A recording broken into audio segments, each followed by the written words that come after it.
Hey guys, tonight we slip into London when the clocks are slower. The air is thicker and every flame has a small halo because soot clings to everything. You stand at the edge of a street that glows with gaslight like a row of wary fireflies. The fog is not cinematic. It is physical, a damp shawl dropping over your shoulders, heavy with coal smoke and the sour breath of a million chimneys.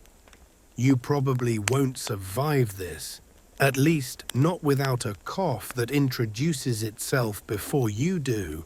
So before you get comfortable, take a moment to like the video and subscribe, but only if you genuinely enjoy what I do here. Tell me where you're listening from and your local time. I like imagining all the tiny islands of light you make across the world.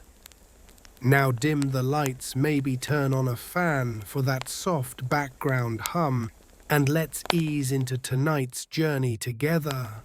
You draw the first breath of the city and feel grit on the tongue. Coal rules here. It powders window ledges, lines nostrils, and sketches the skyline in a permanent twilight even at noon. The lamps along the road hiss faintly, each fed by gas that threads under the pavement in iron veins. You keep your collar up. Victorian London is a place where survival is a daily craft step. Carefully speak quickly and never waste heat. Your boots make a flat sound on the stones, not because they are new, but because the stones themselves are saturated with rain ash and whatever gets tipped from a bucket after dark. A cart rolls past, wheels squealing. The driver wraps his scarf twice, then again. The horse wears its ribs under a faded blanket. You step aside and discover the curb hides a gutter that is less a drain and more a wandering canal of whatever the city no longer wants. The smell is complicated onion peels, fish scales, horse dung, and something sweet that should never be sweet. Even the fog learns the recipe and carries it. When the wind slackens, the mix settles, and that is when the city feels oldest. A fact plain as a ledger by the 1850s. London is the largest city on earth, swollen, past 2 million souls a number. That means too many bodies. For the streets, too many mouths for clean water, too many fires for clear skies. Another light of knowledge, gaslighting, spreads from the 1810s onward. By mid-century, the main thoroughfares glow each night, making evening work and evening trouble possible on a scale unknown to your grandparents. Historians still argue whether gaslight felt like safety to most Londoners, or just made the danger more visible, like putting a candle to the mouth of a cave and realizing the cave keeps going. You walk as a watchman, not the blue-coated policeman, but a tired man with a rattle shuffles past and nods. The sound of his wooden clapper is like an insect clicking in your ear, a warning that the hour has turned. Somewhere a woman coughs behind shutters, the cough that people call consumption, like it is not a disease, but a habit the body picked up from the city. A cat appears at your ankle with the authority of a landlord, and disappears into a stack of crates where fish once lived and rats still do. A flicker above laundry strings crisscross the alley like taut spider webs, shirts ghost white in the gaslight and brown by morning. You pass a coffee stall that deserves quotation marks because the brew is more smoke than bean, but plenty warm. The vendor ladles a tin cup toward you, eyes red from the hour and the coal that burns under his little brass urn. You swallow and feel it march down your rib cage like a small army. He keeps sugar in a paper twist and reserves smiles for those who pay in coin rather than promise. Joke one for the night the coffee's so strong it might legally count as a second job. You listen, London requires listening. Wheels, whistles, dog bark, a door slam, the distant rumble of trains threading towards stations. Modernity shuffles around in big boots here. The railway cuts tunnels into old neighborhoods, and people complain that the trains bring devil's breath, meaning steam and speed, and strangers with different ways of tying their scarves. You'd like to think change is tidy. Here it arrives like a stray dog, sudden, muddy, and hard to send away. The fog deepens a pea souper, as newspapers later call it thick greenish, the color of a bruise. It tastes metallic at the back of your mouth. Mainstream fact: the great stink of 1858, when heat turned the River Thames into a reeking ribbon, pushed Parliament to fund a massive new sewer network under engineer Joseph Bazalgette. This city, for all its cruelty, can build its way out of a nightmare when lawmakers finally can't bear to sit in their chambers without gagging. Quirky tidbit: while we're here, some Londoners once carried small bouquets nosegays stuffed with herbs and citrus to press against their faces in bad air. They look like they're forever smelling the world's smallest wedding. The lamps halo the storefront's blur, and you step into a thin slice of light where a bookbinder works late. He lifts a sheet of gold leaf that floats like a quiet gasp before it kisses leather. That shimmer is a private miracle. A city like this collects miracles in pockets so small you almost miss them.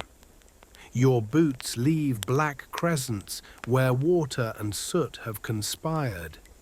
You watch your footprints fill as if the city erases you for efficiency. You know better than to stare down an alley without a plan. London has corners that fold in on themselves. A boy with a cap too large for his head ghosts by with a bundle of something in an old sack. He is a mudlark, you guess, though we'll keep the specifics of his work for later eyes, trained to read the difference between river mud and value. He steals your sympathy the way a jay steals crumbs, quick, unapologetic, necessary. Historians still argue whether children like him were primarily victims of a ravenous economy or shrewd operators inside it. You don't argue, you step aside. Above all, you respect the fire. Every hearth steals oxygen from rooms that already have very little of it. Every candle is a gamble. Fire knows this city like a favorite route. You walk past a household where someone holds a scuttle of coal like a baby guarding it from a draft. Heat is money you can smell. Your hand finds your own coat tighter, and you realize that your shoulders are already sore from the way you hold them, not from work yet, but from bracing against the night. A police whistle crackles somewhere short and urgent. You freeze not because you're guilty, but because most people here are guilty of something loitering poverty being in the way. The noise fades. You cross to the better side of the street. There is always a better side, even if it's only 3 feet wide and slightly drier, and you keep moving. Because motion is the one luxury the poor can afford, in infinite quantities. You will sleep somewhere eventually. For now you memorize the city's vocabulary, the hiss of gas, the coughs of strangers, the shuffle of 1,000 secrets under wet shoes. Your lungs are writing a letter you'll read in a decade.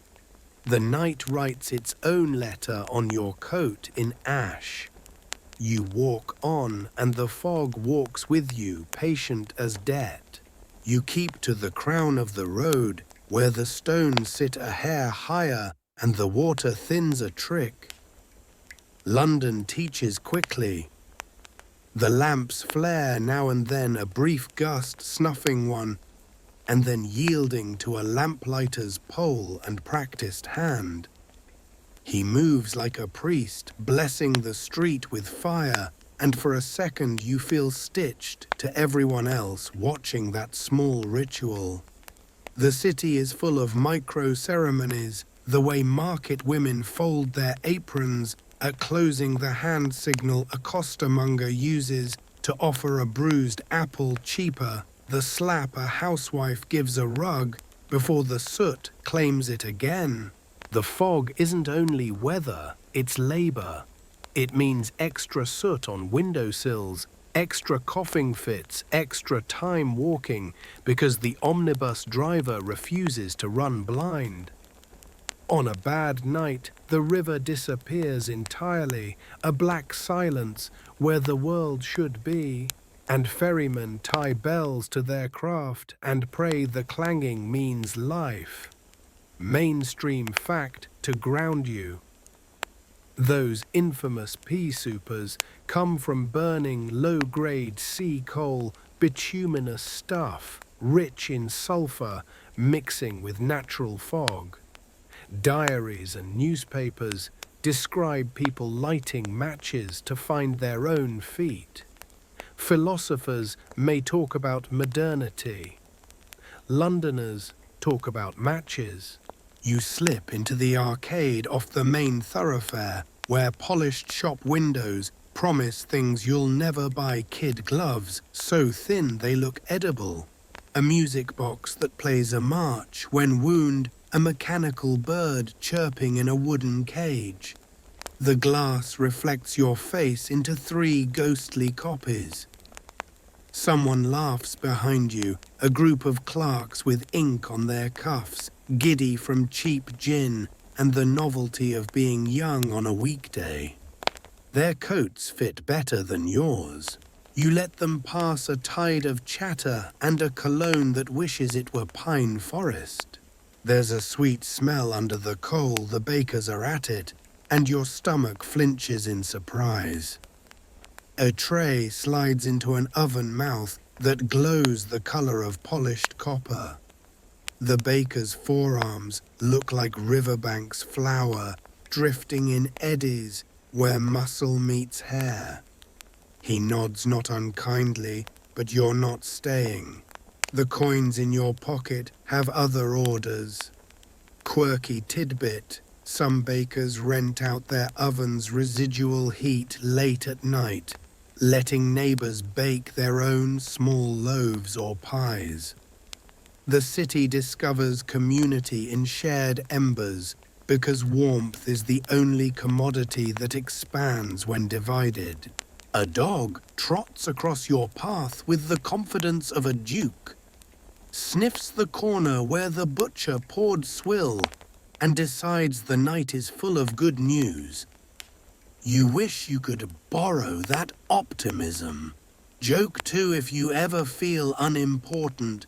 Remember, countless London dogs start their shift exactly at dusk, and they seem to have the city running on time. You pause under a railway arch where the echo makes your breath sound like someone else's. The bricks are slick with condensation. Down the slope, the station exhales steam, and porters push barrows of trunks, calling destinations in accents that turn place names into lullabies, Slough reading Brighton. For someone inside a carriage, this night is adventure.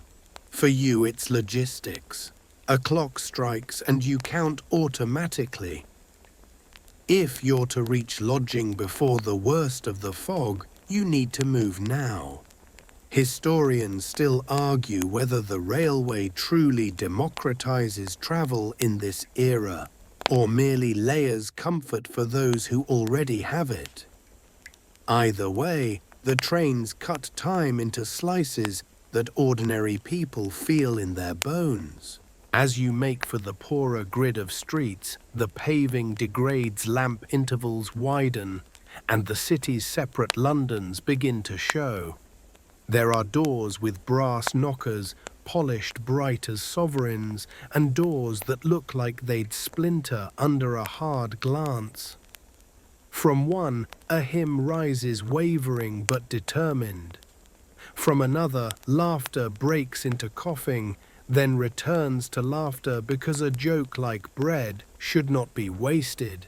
You pass a rag and bone man shouldering a pole, his cry thin as kettle steam, buying what the city throws away and selling it back as possibility. You learn to identify industries by sound. The clack of a loom in a back room means piecework that will end in dim eyes. The dent of a cobbler's hammer means shoes reborn, with soles tough enough to negotiate a winter full of puddles that refuse to freeze. The whir of a small press means a handbill that might announce a lost child, a political meeting, or a miracle tonic brewed in a washtub.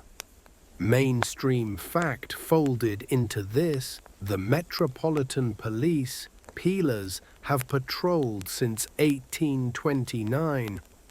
Their presence pushes certain crimes from the main arteries into alleys where you keep your head down and your pockets scarcer. You walk with a hand resting lightly over your coins because experience is a better purse than leather. A woman in a shawl bargains for coal by the stone. The seller tips his scale with the innocence of a man who's practiced all day. She doesn't argue. She stares at him until his face produces the missing weight, then thanks him in a voice that suggests she will not forget this victory for years. You witness small justice and feel taller by an inch. You too will need spine for what's ahead, a room not nearly yours enough, a breakfast that is a suggestion more than a meal, and work that asks for a portion of your future health today. But you hold the city in your gaze and notice it holds you back, not with kindness, but with interest. The fog thins for a blink, and you see down the street to the river's charcoal gleam. Tomorrow we'll walk its edges for profit. Tonight we'll treat it like a boundary line you cannot cross without a tax. Your throat rasps and you find yourself performing the Londoner's cough, a short practical sound, as if confirming your membership dues are paid in soot. One more oddness before we close this slice of night. A man passes selling anti-smoke respirators, a wire frame with damp sponge. You strap over nose and mouth, guaranteed to save your lungs and probably ruin your dignity. He demonstrates with a flourish, then disappears into the fog so completely it feels like he was a parable in boots. Historians still argue whether such devices offered any measurable protection. Perhaps they bought courage more than oxygen. You file the image away for mornings when the air itself seems sour. You check your pockets again, habit, and glance up at a window where a woman pins a curtain back with 2 fingers in a gesture precise as a clock escapement. For a second, you share a border of light with her, and the scene stamps itself into your mind, sleeve black as midnight, face pale as new bread, a room beyond that may be warmer than the world. You blink and the curtain falls. The memory keeps burning. It will matter later when you search for warmth inside walls thinner than you hope. The night is patient. You walk toward the maze that will hold your sleep such as it is, and the lamps seem to lean with you, tired as old men at a chessboard. Your feet learn the last lesson of London. No matter how carefully you step, the city steps on you back gently, persistently, until you're part of its pavement. You keep moving anyway, because that is the only way the map agrees to be read. You angle down a narrower lane where the lamps thin to every third post, and the fog does its favorite trick, turning distance into a rumor. Your shoulders learn the doorway shuffle, that sideways slide to avoid brushing coats with someone who might be sick, desperate or just as tired of being jostled as you are. Overhead, a lamplighter's pole tips the wick. A tiny sun blooms, and for a heartbeat the beads of moisture on the brick sparkle like a necklace pawned and briefly reclaimed. You listen to the city breathe between the hisses. There's a rhythm to nights like this. The vendor's last mutters the clop of a single horse that sounds like a heartbeat on cobbles, the scratch of a match near a doorway where a man tells himself one more cigarette is exactly what his lungs ordered. A policeman moves past with that measured tread designed to announce itself without promising help, and you step politely to the gutter, which is to say, you step into a shallow, unhappy creek. Your boot drinks more than you do. Joke 3 for the tally if the fog is a curtain. London is running one very long rehearsal and nobody remembers their lines. Near the market, the day's carcasses are gone, and the butcher sluices his flagstones with a bucket that has seen more years than some apprentices. The runoff traces old paths, and you step round the slick with the casual grace of a local. You pass a stack of crates stamped with oranges you will never taste, and a poster shouting about a music hall act with a tenor whose face seems made of mustache. Somebody left a penny, dreadful, in a puddle. Its lurid woodcut bleeds into the water until the villain looks repentant through no merit of his own. Mainstream fact to hold like a charm in your pocket. The city's densest slums were called rookeries, St. Giles most infamous among them. Warrens of subdivided rooms and passageways, so tight 2 sober men could not pass without exchanging vows. Mid-century improvements carve New Oxford Street, through part of it scattering the poor rather than curing poverty, the way a hand disperses smoke without clearing the air. Historians still argue whether the press exaggerated rookery criminality to sell papers and policies, or whether the danger simply found quieter alleys when reporters lost interest. You don't argue. You note that people keep their heads down and walk faster at certain corners, which is an older metric than any column inch. You cut left under an arch and meet the night's other workforce. The scavengers wear the fog like uniformed dustmen, with backs like barrels, a pure finder with a basket, and a careful gaze collecting dog dung to sell to tanneries, because even filth has a market if you are clever or unlucky enough. Quirky tidbit whispered, "So your stomach forgives me, they call it pure, as if rebranding could make the world gentler."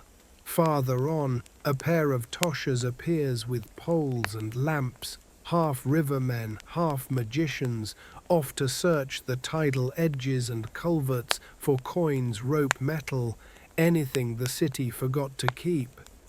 Their lamps paint trembling circles on brick. They nod, and the nod says, "We are all prospectors here." Only the veins differ.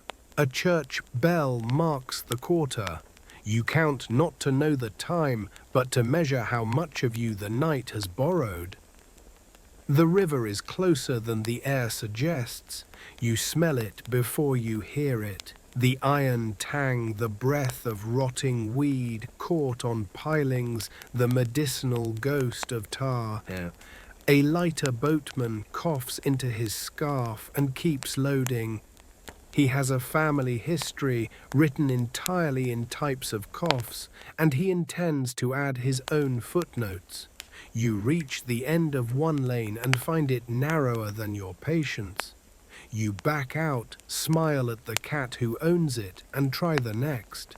On a slightly broader street, the tenements lean together as if sharing a secret. Light bleeds from a few windows, thin, determined. Through one you glimpse a woman mending by the lopsided candle. She's trained to stand at attention. Through another, shadows in theatrical argument that turns into laughter, because laughter is the one luxury people give themselves without counting. Above laundry lines sway with the slow grace of tide plants. The city is always drying something, shirts, eyes, bread crusts left for morning. A newsboy shakes a last damp sheaf and calls headlines in a voice pitched to split fog better than lantern beams. His vowels skate horrible official hours of commons, and a man buys a paper mostly for the pleasure of having bought one. You read over his shoulder for a second by habit. There's water in the ink tonight. The lines blur. Even the typesetters are coughing. Some nights words feel like bricks. Tonight they feel like steam. Modernity keeps flashing its teeth. You pass a shop with a new contraption, a sewing machine in the window, its foot treadle gleaming, promising that fingers will bleed faster for money. Another window displays blue glass bottles with labels that could cure everything, except the need for more blue bottles. You consider whether you could afford the smallest one and decide you'll stick with remedies that come in cups, bowls, or sleep. A corner gin palace collects men like a magnet drags filings. The cut glass throws fractal stars onto the pavement. For a blink, it looks like a ballroom fell onto its face and decided to keep serving. You consider stepping in at a sermon and decide your coins prefer lodging to forgetfulness. The city will still be here in the morning. You'd like to join it. You pat your pockets again, numbers stubbornly unchanged fog, being a poor investment advisor. Your breath ghosts and comes back. Another mainstream fact, gentle as a tap on the shoulder. By mid-century, the Metropolitan Board of Works begins to repave and regrade streets, install proper drainage, and standardize lighting, a long campaign against mud that never truly wins, but teaches the city to pick its battles. A narrower fact tucked behind it, some streets pay to light lamps longer hours than others. A small governance by coin that maps warmth directly onto wealth. Historians still argue whether ordinary Londoners felt these improvements as progress or as new rules to break. You decide that progress is anything that lets you find your own doorstep in one try. You turn finally into the court that will be yours tonight. The fog pulls back a little curious. A boy with ink-blackened fingers sits on a stair pinching crumbs into halves for a bird that hops like a gentleman with a bad knee. He glances up, calculates you in 2 heartbeats and returns to his treaty with the sparrow. Down the way, a woman rinses a pot with 2 inches of water and the conviction of a river. Steam makes a halo the saints would envy. Somewhere overhead, a baby hiccups once affronted, twice resigned, and then sighs like the city in miniature. You put your hand on the railing. It's slick with evening. The hallway smells of damp wood and boiled something shared by 4 rooms and claimed by none. You step inside and feel the stairs give slightly, the way old bones humor a familiar complaint. Your footsteps soften out of respect. There is a door for you, a latch polished by hands that did not die of luxury. Behind it waits the first sleep of this London day, bartered thin but yours if you lie still and keep your elbows to yourself. The room's details belong to the next beat of the story, and the night seems to nod, yes, one thing at a time. You breathe in cough once, like a local, and reach for the latch. You wake before the room does, because the room takes time to assemble itself from drips, drafts, and the soft arguments of wood that shrank in last night's cold. 7 breaths around you make different music, a child's whistle of a stubborn nose, an old man's paper-dry rattle, a woman's patient hush that never quite becomes sleep.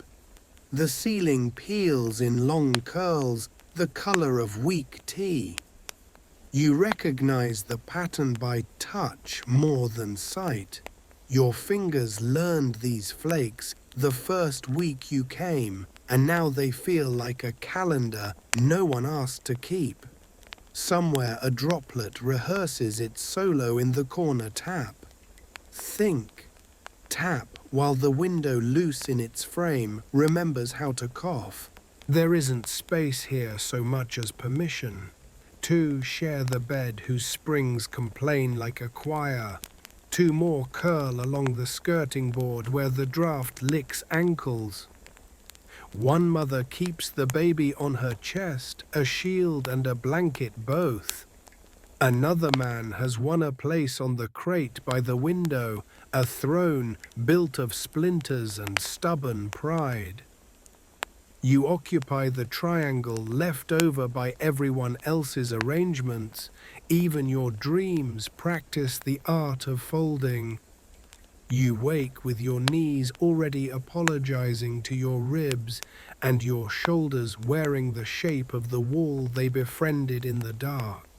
The smell has layers you could map damp plaster boiled cabbage from last night's smoke that never quite leaves clothes, and something sour under the boards that is not a secret so much as a tenant.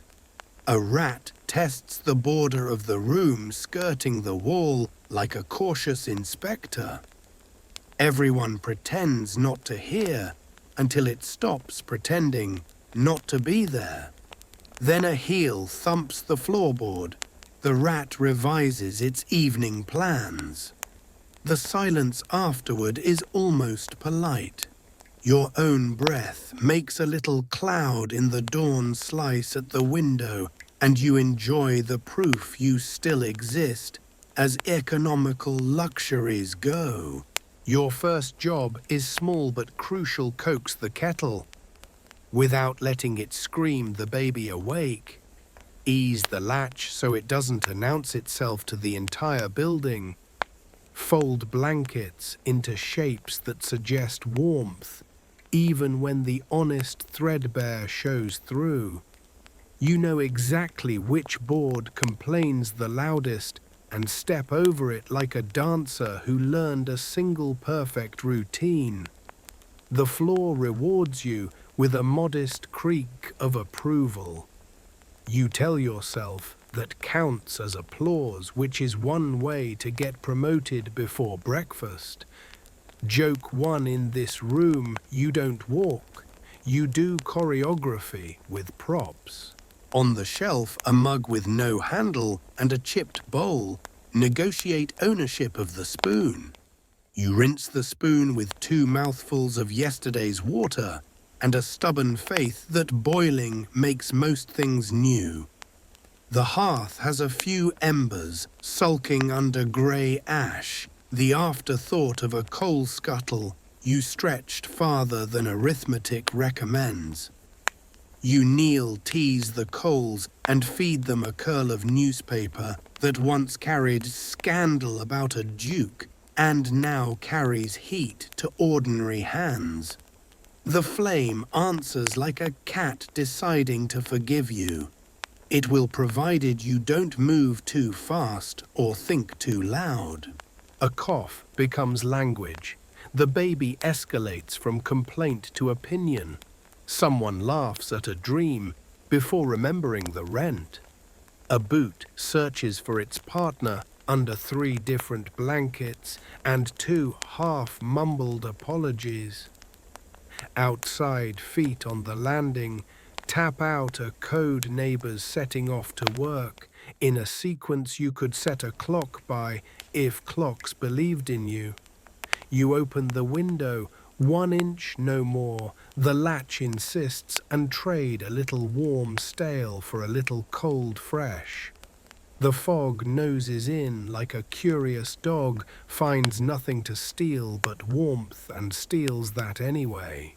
Your eyes inventory the armory, 6 chipped plates, 5 dented tin cups, 4 forks with 3 honest tines each, 3 candles the size of a last hope, 2 soap ends that forgive almost everything, 1 broom with ideas above its station. In the corner sits the bucket that becomes a bath if you say bath politely enough.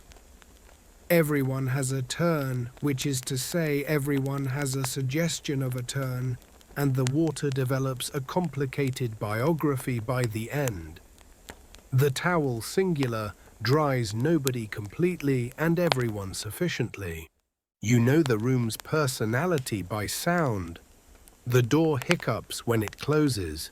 The wardrobe really a curtain on a nail breathes when the window opens. The upstairs neighbor practices pacing in a straight line and then in rebellion, 2 crooked ones. You could draw the knot in the floor that snags every rag.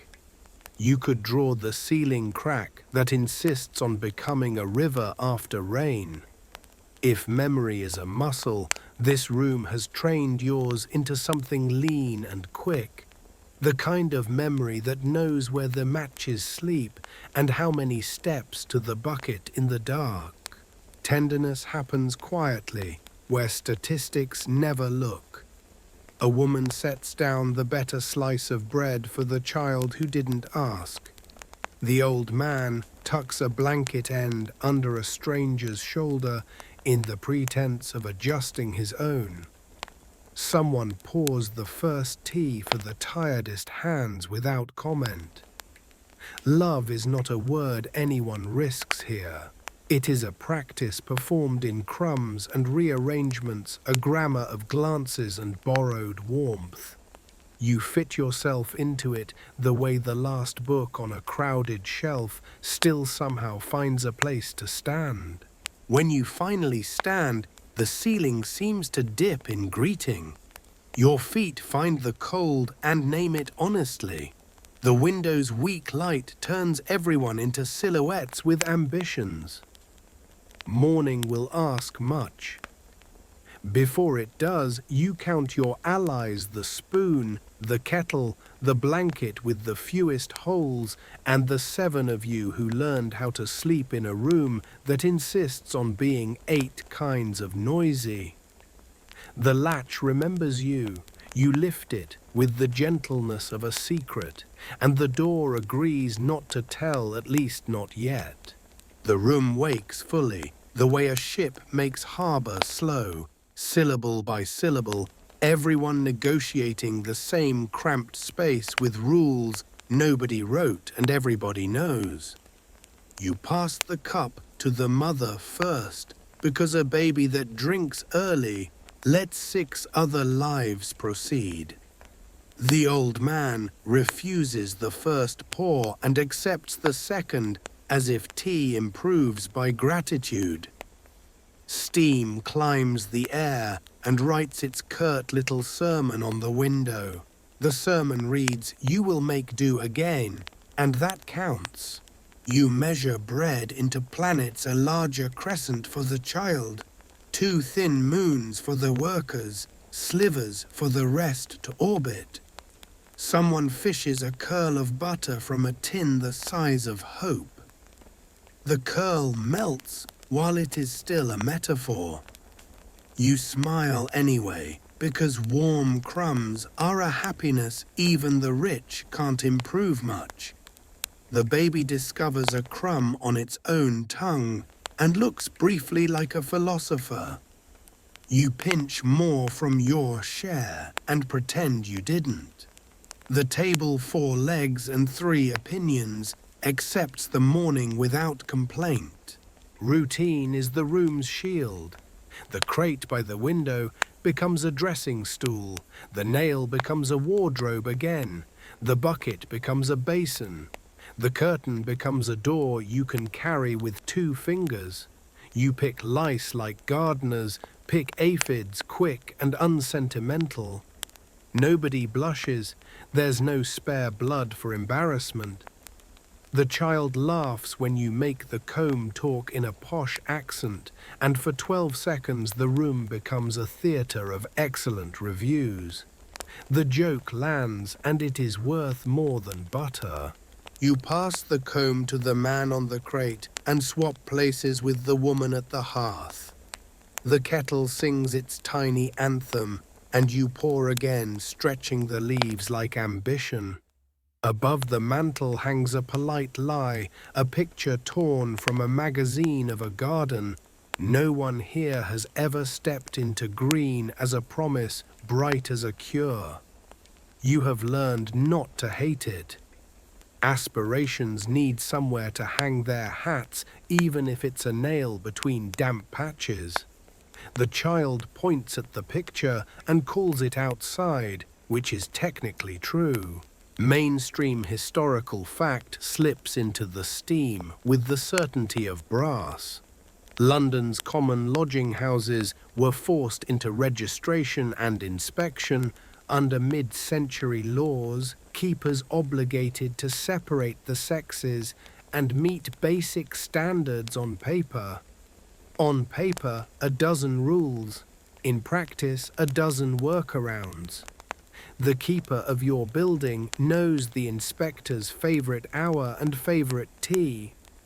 You know the sound the inspector's boots make when trying to sound official, and how quickly the room can hide a scandal.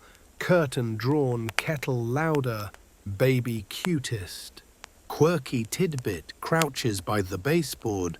With the rat traps, the city once teemed with professional bug destroyers. Men who handed out cards promising to eradicate bedfellows with secret powders and righteous brimstone.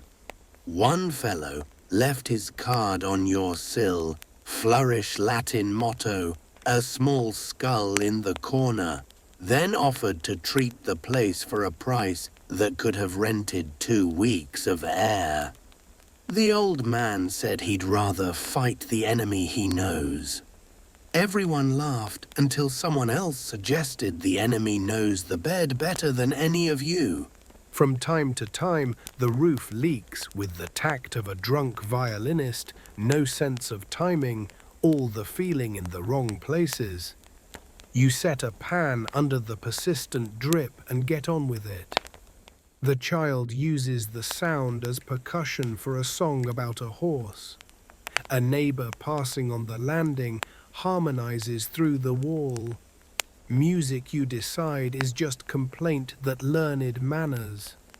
Joke too, if the ceiling had a union, it would demand longer breaks between leaks and better buckets. Clothes go on in a ballet of backs turned. You learn the geography of privacy, There is more of it in a blanket tent than in a drawing room with doors. Boots lace, scarves knot, fingers try to be nimble and settle for accurate. The woman shows you how to fold the baby into a shawl like a letter that will reach its destination despite the post. The old man gives you his lucky coin to rub before work, a coin that has had so much luck rubbed off, it now mostly shines. You pocket it anyway. Sometimes ritual is heavier than metal. Histories hang in the air like drying shirts. Someone mentions a factory where a cousin once lasted a month. Someone else points out a parish that will not take a man who missed 2 weeks of dues. A third person names a street where the landlord counts people and not blankets and arithmetic. The 7 of you would fail. The room grows quiet at the thought of counting. You look at the door as if it might volunteer to be larger, and the door, being busy with hinges, politely declines. You rinse the spoon again and nest the cups. The mother secures the baby and nods toward you, a benediction with chapped lips. It is time to pretend the world outside will notice your efforts. You tie the scarf, tuck the old man's coin deeper, and touch the nail wardrobe once for luck. The latch produces its faithful little click, and the 7 of you in 1s and 2s begin to pour through it like a careful river. The landing smells of soap that lost a fight and cabbage that won. Doors open and close with the politeness of exhausted people. On the stairs, the boy from the back room cradles a boot as if it might run away without him. He grins when you hand him the string that will make a lace until payday. He says a thank you shaped like a secret and darts past already late to someone else's orders. You bless him with your best nod, which is to say, you do not delay him with advice. Down 1 floor, a couple quarrels in whispers because night is still coiled in corners. Their words braid like frayed rope. Rent work bread again. A baby coughs and the quarrel pauses, then ends with the old truce. Someone kisses a forehead. Someone tightens a shawl. You step around a bucket posted under a complicated leak. The bucket says, "I'll hold what the roof forgets," and you believe it. You pass a window ledge holding 3 plants that have never seen a proper sun. They look brave anyway, green punctuation in a grey paragraph. At the threshold, the cold puts a hand on your chest as if to ask your business. You push back with shoulders and routine. The court outside glistens with old damp. 3 doors down, a woman beats dust from a rug that will win in the long term because dust always does. A rag and bone man announces himself, his cry rising like the first note of a hymn. He earns 2 broken plates and a story about a good plate that got away. The story is worth more than the crockery, but no one is charging for it. You return to the room briefly for the last glance you always take. Rooms have memories you suspect, and they do better when you acknowledge them. The bed is already remade into a suggestion of respectability, the crate rethroned, the bucket tucked back to its corner kingdom. The baby has fallen asleep with one hand spread like a starfish, and the mother shares that sleep with her eyes open. You drape the blanket edge a fraction higher, a tiny architecture against draft. This is the sort of detail no census ever counts. Open scholarly debate wanders in and makes itself comfortable. Historians still argue whether those infamous 2-penny rope lodgings where desperate bodies slept leaning across a stretched rope, were widespread practice or sensational trope repeated by reformers and newspapers hungry for moral theatre. You have not seen a rope yet, only rooms like yours and worse beds hired by the hour and benches christened with the names of saints who never visited. But the idea of the rope feels true in your bones. Sleep here is always a negotiation with gravity, whether by cord crate or corner. The old man shuffles his lucky coin into your palm again, as if a double blessing might multiply, and taps the doorframe twice, a superstition the building pretends not to notice. The woman tucks the baby deeper and gestures toward the kettle for when you return, which is a promise disguised as instruction. You tuck your scarf higher because the outside will ask expensive questions about the warmth you keep. Joke 3. The street collects warmth the way a tax collector collects smiles by mistake and never for long. You stand at the doorway and listen. A cartwheel complains. A gull finds its way upriver and scolds the city for not being a sea. Somewhere a factory bell rings a note that means hurry to people who are already hurrying. You close the door softly and the latch agrees to keep your secrets. The landing receives you. Stairs turn downward like a thought you don't want to think but must. Your hand trails the rail, and it comes back smelling of 100 other hands. Community is sometimes exactly that residue and shared direction. On the last step, you pause and look back at the single square of ceiling that belongs to your room by right of familiarity.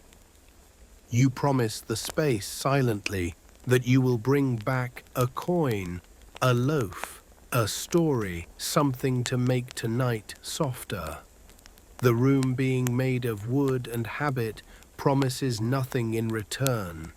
You respect it more for that. You step into the court.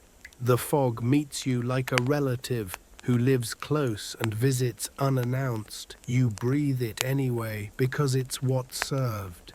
The 7 of you spill into the morning in an unraveled parade. 2 toward the river, 1 toward the yards, 1 to queue for a docket, 1 to a shop, back room, 1 to mind 3 surely other children, and you to whatever work will tolerate a back, 2 hands, and a willingness to learn fast. Behind you, the room exhales and rearranges itself for the day, becoming storage, workshop, nursery, chapel, courtroom. Whatever need arrives with a knock. You think of the picture of the impossible garden and decide to keep it after all. A pinned dream costs nothing and spends itself slowly. You turn the corner and the room becomes an idea instead of a place. The scent of damp cloth, the map of creaks, the choreography of elbows, the soft grammar of care. Those details tuck into your pockets beside the lucky coin. They travel well. They will matter when the city later claims your patience in exchange for a crust and a cup. You square your shoulders to the street, not because you feel brave, but because the street does not respect anything less, and step forward into whatever this day will decide to be. You choose breakfast the way a soldier chooses boots, by what will not betray you before noon. A stall squats at the corner tin kettle, rattling like a nervous heart, steam threading through the fog, as if the sky itself were brewing. The woman behind it works quicker than memory, slicing stale loaves into stern geometry and ladling porridge from a pot that remembers better oats. You take the cheapest crust. It is yesterday's bread with the edges scalded, and your jaw does the heavy lifting, while your eyes keep watch on the street. Tea, then. The cup is dented, the liquid, the colour of old varnish. It wakes you by negotiation rather than persuasion. 1 spoon of sugar lands like a bright coin and dissolves into effort. You blow across the surface and the smell says keep moving. Breakfast here is not comfort, it is contract. You pay, you swallow, and the city permits your existence for another 4 hours, provided you earn the rest yourself and don't expect applause for breathing.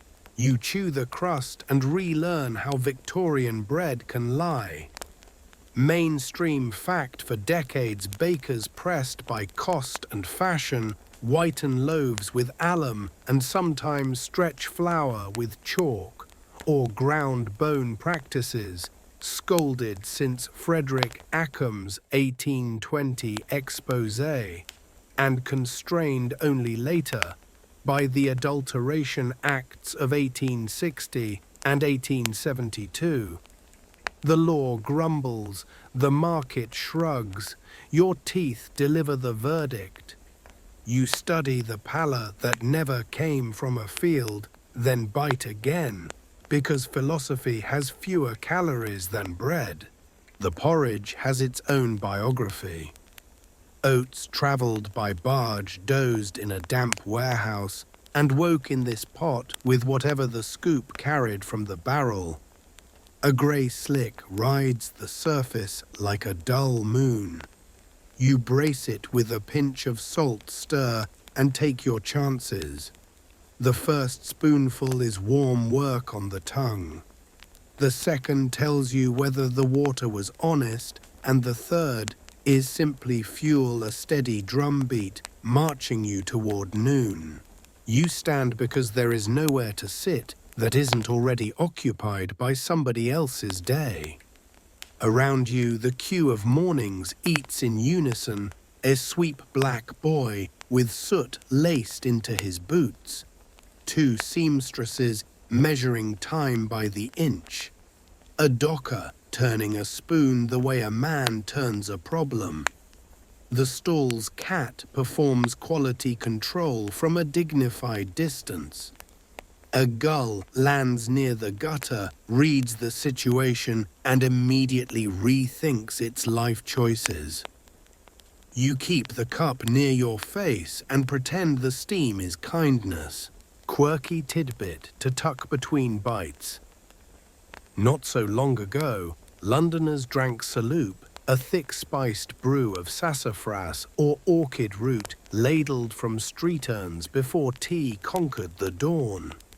A few cellars linger at odd corners, promising virtue and warmth, for a penny tasting faintly of apothecary and nostalgia.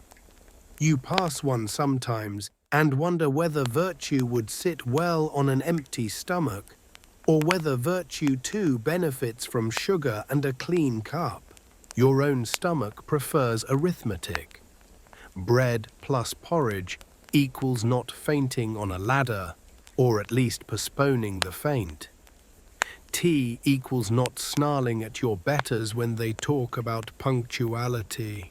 Sugar, small as it is, equals a promise to your hands that they may keep their cleverness until midday. Joke one of the morning, the tea is so strong it stands up in the cup and does your work while you nap, only you don't nap because you like wages and your foreman likes witnesses. You catch yourself examining crumbs the way a jeweler inspects facets. There is pride in making them count, turning the heel of a loaf inside out, so the soft pretends to be plenty. A child scrapes a slice with dripping the fat saved from last night's pan and smiles like a prince. Someone else stirs treacle into porridge and produces an optimism no philosophy course can teach. The stall-keeper watches without judgment. She has seen every kind of appetite and the arithmetic behind each one. A constable buys a cup and moves on. Two clerks share a joke about promotions that sound like different chairs at the same desk. A woman unwraps a pie that once held mostly potato and pretends not to notice today's ratio. You drink the dregs and feel the grit of leaves against your teeth. A reminder this brew is not from a silver caddy, but from a sack, and that spent leaves may have been dried and sold again. The city excels at second chances for objects, if not always for people who need them most. You glance into the pot and imagine a cleaner world oats unvisited by rats' water, not borrowed from a quarrelsome pump, perhaps even milk that met a cow recently. Historians still argue whether most poor households opened the day with porridge, or whether bread and scrape carried more mornings. The answer shifts with rent season and luck. Your answer today is whatever the stall has and your coins can convince. You return the cup, thank the woman, warm your fingers on the tin for a final dividend, and pocket half a crust for later. Breakfast has performed its one sacred duty. It has made you functional. The city likes a person with a plan, even if the plan is simply not falling down before lunch. You consider milk, then remember how London teaches suspicion by the cup. The milkman rattles past with his donkey cart tins clinking like a nervous choir, and your mind counts the ways a white liquid can lie. A pale, honest cloud would soften the tea, but honesty is expensive, water is cheaper. You picture the can lowered at the pump, a shake to blend, and a quick wink at the buyer who wants to believe. You keep the tea dark and decide your nerves prefer candor to comfort. The steam kisses your face and says awake whether you like it or not. You watch other breakfasts happening in parallel lanes of the same street. A boy dunks a crust so hard the cup briefly drowns, then resurrects with a wet gasp. A match girl breaks her heel of bread into diplomatic fragments, one for a friend, one for later, one for hope. A casual kindness migrates along the queue, a spoon of treacle traded for a pinch of salt, a promise to mind a bundle while someone sprints after a dropped coin. These bargains are the city's true seasoning. You sip again and let the tannin polish the inside of your mouth until you feel nearly presentable. Mainstream fact: the Lancet's mid-century investigations, Frederick Ackham, earlier then Arthur Hill, Hassal's tests in the 1850s, drag food adulteration into daylight finding, alum in bread used tea leaves, re-dried and dyed, and chicory or even roasted beans masquerading as coffee. Laws follow the Adulteration of Food and Drink Act 1860, strengthened later by the Sale of Food and Drugs Act 1875, but enforcement limps behind appetite. Your tongue becomes your inspector, and your coins write the only regulations you can trust. You crumble half your crust into the porridge and let it thicken into something that feels like a decision. It's hot, at least. The stall woman eyes the pot, scrapes the sides with a practiced circle, and says, "You've timed it well. Another 10 minutes and the bottom will start telling stories." You nod like a connoisseur of burnt sugar. Joke too if the porridge catches, call it caramelized and charge a halfpenny extra. London understands marketing. A man beside you orders pea soup from another can. The woman keeps shyly to the left. It emerges the color of diligence and the texture of memory. He salts tastes and stares into the steam as if the answer lives there. Maybe it does.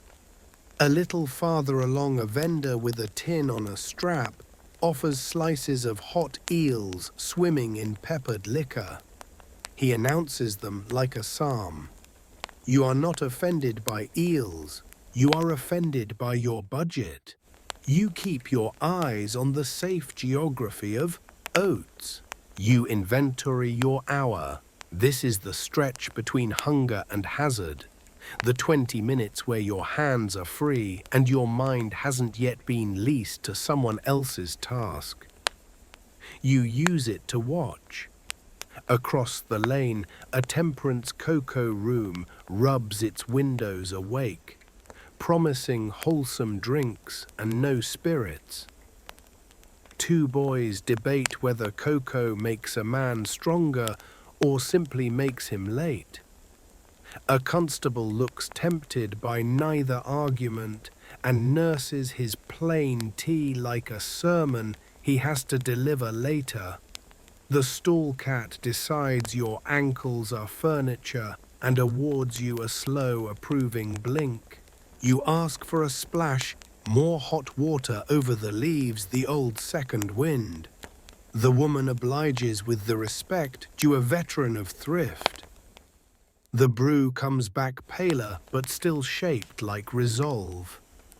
You touch the tin cup to your lip and let the heat nudge your thoughts into order routes, to take foremen, to flatter names, to remember shortcuts to avoid when the fog presses low.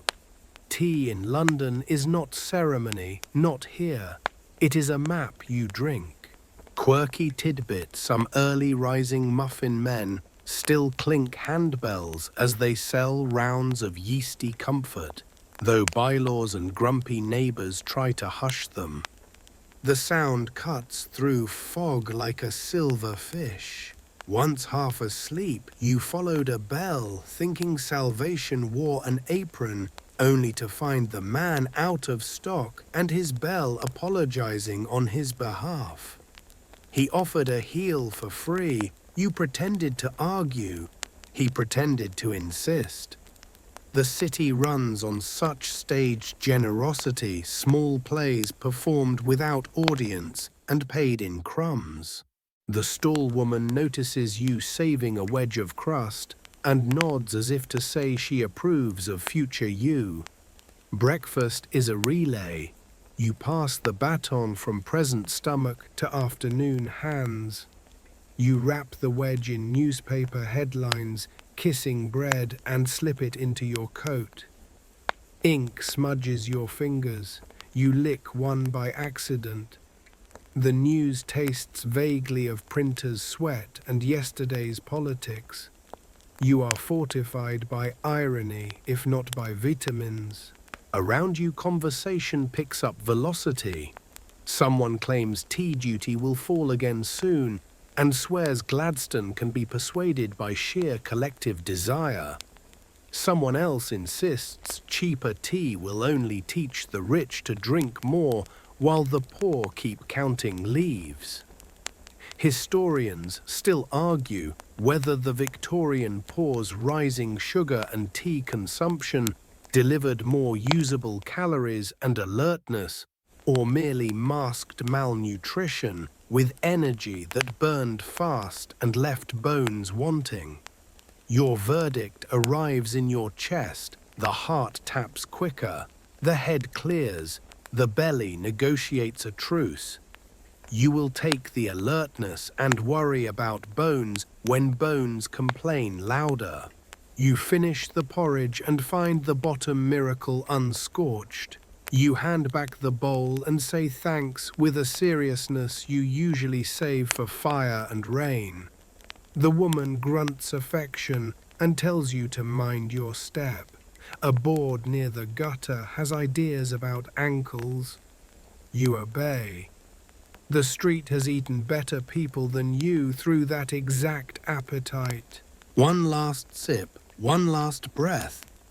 The tea leaves slide against your lip like a tiny fleet, and you swallow the final sip without ceremony. Your hands remember warmth, the way pockets remember coins briefly and with fierce gratitude. You set the cup on the stall with a sound that feels like punctuation, a tidy dot at the end of a sentence that began in steam. Joke 3: if virtue were heated, ladled and sugared, London would be a city of saints by breakfast. You tug your scarf, test your boots' loyalty to their seams, and extract your day's expression, the one that says you will do what is asked and look for chances between instructions. Breakfast has done its job. You are not happy, but you are possible. The fog notices and steps aside, just enough to reveal the first problem you will solve before noon. You nod to the stall, to the cat, to the bell you can't hear yet, but know by heart, and you step toward work with tea somewhere in your blood, like a small bright drum. You fold the saved wedge into your coat's inner pocket and let the paper warm against your ribs, a small furnace of intention. Around you, the breakfast crowd thins, each person pulling their day on like a rough coat buckle, this steady that hope the fabric holds. The stall woman lifts the kettle to listen for the last useful hiss, then banks the coals with practiced tenderness, as if coaxing a tired animal back into its den. You thank her again, not because thanks buys food, though sometimes it buys patience, but because the exchange makes you visible for a second in a city that too often counts bodies and not faces. You either pump at the corner and consider a refill, then remember the city's complicated relationship with water. A tin cup glints on its chain, clean where hands polish it and dark where they don't. You picture the Thames winding through the morning like a long, doubtful argument, and feel your throat vote no. Mainstream fact: in 1854, John Snow traced a cholera outbreak to the Broad Street pump and persuaded a reluctant parish to remove the handle. For once, a simple piece of hardware felt like a cure. Boiling has become a habit in rooms like yours, kettles singing not only for tea but for caution. Historians still argue whether ordinary people changed because of Snow's map or because fear already boiled the water. You only know that a cup taken straight from a street pump can taste like worry. A handcart rattles by under a tower of crockery, each plate chattering in its own dialect. The man pushing it counts under his breath, not numbers, but promises owed. You are doing your own arithmetic if you stretch the bread, if you find a midday job that pays in coin, not credit if you dodge the foreman's weather, if the sky keeps only half its threats. Breakfast has not made you safe, it has made you strategic. You pass a cocoa room with its door ajar like an argument. Inside, temperance pamphlets bloom on the counter headings, shouting in careful fonts. A boy washes mugs at the zinc and's reddened into small flags. The smell is honest if thin. You think of small beer, the weak ale many once took at breakfast, because water was treacherous, and how tea pushed it aside in so many homes. Historians still argue whether that shift made London gentler or merely more awake. A sober city can work longer, but it also notices how long it has been working. You cut through a mews where the air carries a memory of horses and hot iron. A farrier shapes a shoe, each strike a bright syllable in the fog. A boy apprenticed by posture eats the last of his heel and watches the color of metal to learn its mood. You nod to him, fellow student of breakfast economics, and keep going. The crust in your pocket presses like a friendly elbow, reminding you that later pain has a present answer. Quirky tidbit: some households swear by toast water, a restorative brewed by scorching bread and steeping it until the liquid turns faintly brown. It tastes like regret with virtuous intentions, but midwives and aunties defend it with the zeal of bishops. You tried it once and decided life is already educational enough. Better to boil the kettle hard and call it medicine without poetry. The street opens toward labor. Costermongers yoke their barrows of cabbages and fish. A line forms outside a yard where a foreman will count bodies and not names. Two girls hurry with sewing bundles bound in calico eyes, already measuring the day into seams. You feel the tea settling into your nerves, a tidier electricity than hunger ever offers. Fingers flex as if remembering a dance. The city, which likes its workers brisk and replaceable, approves without saying so. You consider buying a scrap of cheese from the man who makes triangles, look generous, decide the coins belong to rent, and keep walking. Charity today is the crust you saved from yourself. A church bell strikes, and every ring feels like a question you must answer with movement. You adjust your scarf, which smells faintly of smoke and sleep, and choose the drier side of the road by instinct rather than sight. The fog performs its favorite trick, turning distance into rumor, yet you can read the street's grammar where the gutters deepen, where the stones sit a hair higher, where a fall would cost more than pride. A milk boy swings past again, whistling something too cheerful for this hour. He measures with a dipper, learned from a father who learned it from a man who swore by the honesty of tin.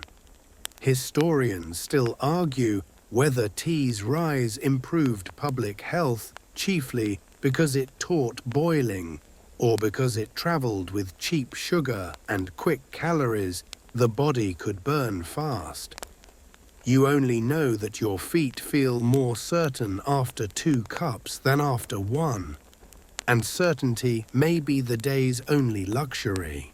The stall cat pads after you for 3 steps, decides you are not in the meat business, and returns to her kingdom.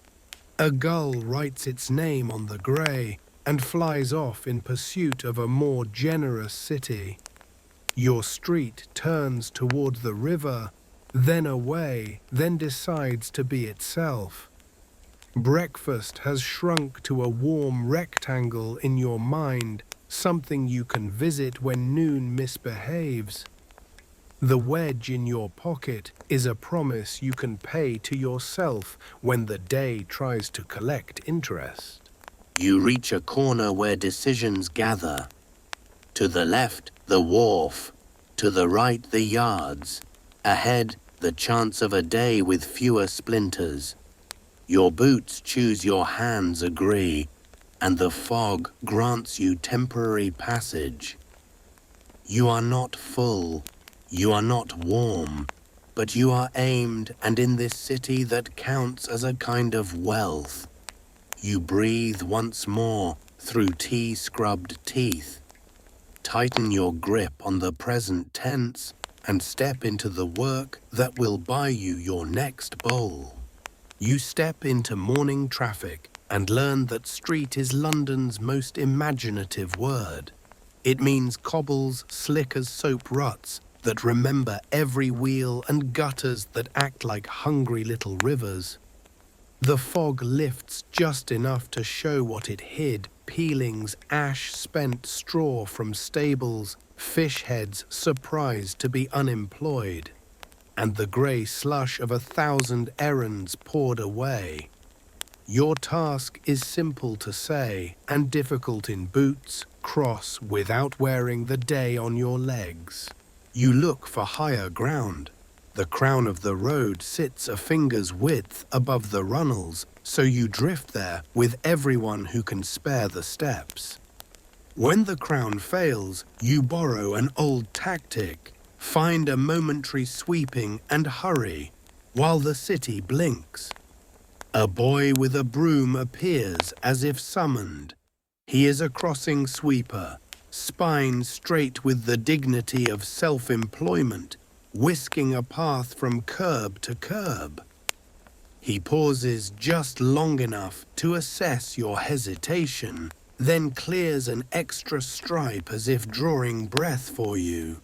You test the first step like a baker tests a loaf, by touch and by faith. The stones feel like knuckles. A woman ahead lifts her skirt just enough to save the hem, her face fixed at the treaty line where pride and practicality shake hands. Mainstream fact steadies your foot before macadamized roads and improved drains tame the worst quarter's surface water, simply goes wherever gravity fancies. Crossing sweepers become a profession unlicensed but ubiquitous from the 1820s through the 1860s, clearing mud and manure in exchange for pennies. Newspapers complain about their cheek. Pedestrians depend on their paths. You tip again, not because you must, but because clean and temporary is often the only kind that exists here. The gutter is biography written in liquids. Night soil that missed the cart hogwash, pitched for pigs that aren't coming die from someone's back room, trade the ghost of last night's storm, and the pale thread of water that might be yesterday's tea. A dead cat occupies a quiet corner with the authority of a retired official. 2 rats hold a meeting and adjourn when you step too near. You remember shoe tricks learned in your first week. Keep laces tight or the gutter will decide your boot belongs to it. Step onto straw, not because it's clean, but because it floats. Follow behind carts because wheels press ridges that sometimes pretend to be stepping stones. You also remember the last time you misjudged and wore the afternoon's weather inside your sock. The memory lifts your knees higher than fashion allows. A man in patterns clicks past raised clogs that make a modest stilt walker. They were more common a generation ago, but his pair still earns its keep. The sound is sharp enough to startle pigeons. You return the nod and study his path-elevated step. Pause, delicate pivot. Wind on the bridge felt heroic. Down here, it only rearranges the stink. A kitchen's failure or a butcher's haste turns public the way weather is public. You hold your breath and discover that air waits on the far curb like payment withheld. Quirky tidbit travels with your courage. Some householders once hired a man to walk ahead in wet weeks with a long stick testing depth, and choosing the driest line scout to a very small army. Grand ladies credited spotless hems to him. Everyone else credited their nerves. You improvise with a cane borrowed in imagination and prod puddles with your gaze, guessing which ones mean surface and which mean chapter 2. You make the crossing in 4 measured leaps and 1 undignified scramble landing on the far stones with a sound like applause from a single tired hand. A clerk behind you fails his last step and baptizes a shoe to general sympathy. You offer advice, step where the horse just stepped, and he promises to remember when his boots have shorter memories than his pride. The sweeper pockets your coin as if it were a vote and returns to his practiced ellipse broom, leading like a conductor's baton. The fog, pleased with itself, slides in to equalize everything again. It is a partner that never admits fault, only insists on more dancing. Joke one for this stretch, you've discovered a new London perfume notes of tar cabbage and existential dread. Unfortunately, it lingers longer than loyalty. A bell clangs ahead, tram dock or temperance zealot, hard to tell, and the gutters rattle answers like a snare drum. You aim for the next island of cobble that pretends to be dry and move on boots, arguing softly with the stones. Behind you, the sweeper salutes a new customer with the solemnity of a priest and the speed of a juggler. There is always another pair of feet, always another river the city did not plan but diligently maintains. You angle toward a busier crossing where the gutter widens into a shallow canal. The first splash is small a warning rather than a verdict. Your heel finds a firm cobble. Your toe skates. Your arms draw a tidy circle in the air, and you recover to modest applause from a fishmonger who has seen better ballets and worse mornings. You laugh with him because the alternative is wet socks. You rid puddles like a tradesman reads bills. A tight, dark circle with a kind of skin means depth. Broken surfaces mean shallows. You keep your bundle high and your pride low. On the far side of the lane, the pavement narrows. You tuck behind a barrow, borrow its brief shelter, and step out again before the wheel chooses your shin. Mainstream fact keeps your patience from fraying sewers. Built after the great stink of 1858, carry away the worst of the river's insult. But street surfaces remain a mosaic stone, sets macadam dirt, so cleaning varies by ward and purse. Crossing sweepers persist into the 1860s and 1870s, in poorer districts, fading only as paving regularizes and as police grumble about obstruction. The job is a barometer. When rain and poverty meet, brooms multiply. You stop near a pump and decide against rinsing a smear. Boiling is for rooms, not corners. A woman taps her cane before each step as if conducting the street. You borrow her rhythm and feel immediately wiser. Two boys reveal a different strategy, throw down a packing board, drag it forward like a siege ladder. They take payment in laughter and advice. You add both to the budget. A teamster sweeps a quick lane with the edge of his boot so his wife can cross without adopting the river. A trader in umbrellas jabs the air to prove sturdiness. You decline the demonstration on practical grounds. Joke 2. If character is destiny, footwear is plot armor, yours currently a paperback edition with damp margins. Bits of the city stack themselves into a running gloss. A lamplighter off-duty leans on his pole like a pilgrim. A gentleman hops from curb to carriage with such ceremony you suspect rehearsal. Planks appear where charity or self-interest prefers wood to liquid. You add your weight and the wood forgives you. A corner yawns where the curb vanishes and straw tries to pretend it is meadow. You praise its effort and step wide. A scholar friend once argued that London's memory exaggerates its muck because papers found filth entertaining and reformers found it useful. Historians still argue whether the streets were truly worse than earlier centuries or simply better reported. Your nose votes in the present tense. You pause at the corner and let an omnibus pass its wheels chewing the road into pudding.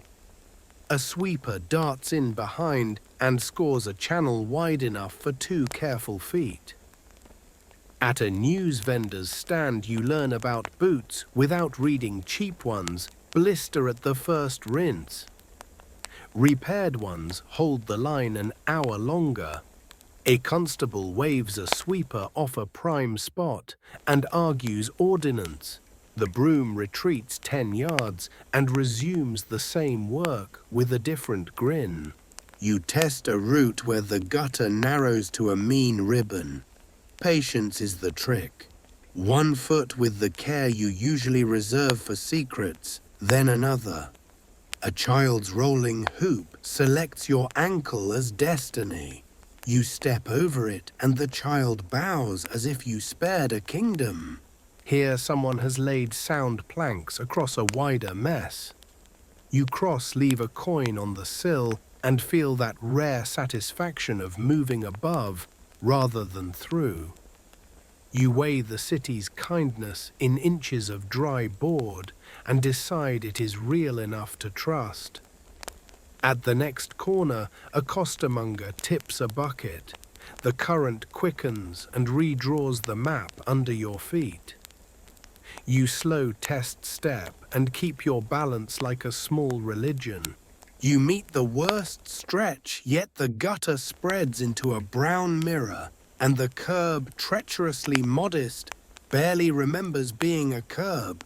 A sweeper works one side an older woman, the other skirts hitched just enough to fight not surrender. A man chooses vainglorious strides and earns a soaked sock for his trouble. You prefer thrift short steps, colder pride. A girl with a string bag murmurs left on the brick and you obey. The buried brick holds like a firm hand.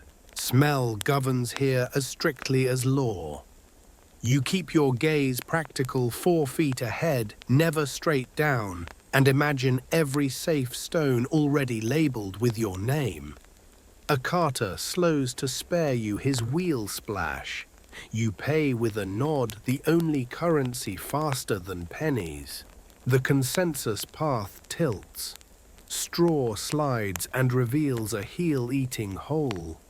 The woman across calls, "Try the plank." There it is, a grey board bridging the worst of it, weary but honest. You walk it like a narrow promise and it delivers. A shoe black waits at the far curb. He flips a rag bows and offers to remove London from your boots for a penny. You accept not from worship of cleanliness, but because shined toes argue better wages. He works in quick, clever circles and sends you off with a blessing that doubles as advertising. The street tightens into a funnel. You shelter in a doorway while a costermonger rolls past his wheels, etching canals. You time your escape to the cart's wake and step out with theatrical calm that fools nobody. A man in a too clean coat attempts a leap, misreads the slick, and performs a ballet titled Ambition Meets Chemistry. 2 strangers catch him by the elbows and make gravity reconsider. Past the funnel you can smell bread again. You break the saved crust half now half for the hour when courage gets peckish. A sweeper traces you through a final slick. You pay for the passage and the wink that comes with it. The last trap is simple geometry, a curb too high for a small stride and too low for a full one. You compromise and feel the decisive push of stone that says the worst is behind you. Call it profit. You didn't fall. You didn't force a stranger to rescue your pride. You didn't surrender the morning. Joke 3: if knighthoods were awarded for staying upright, half the city would wear tin crowns by noon. You prefer quieter medals, the kind that look like unspattered stockings, and a heart that still beats evenly. Behind you, the queue continues its small theatre, while ahead, the street tilts toward work. You lengthen your stride by a brave inch. You did not cross for witnesses. You crossed so your day could begin without the smell of failure following you inside. Someone else will face the gutter in 10 minutes, and someone else in an hour. Clerks' mothers, boys with sticks, men in patched boots.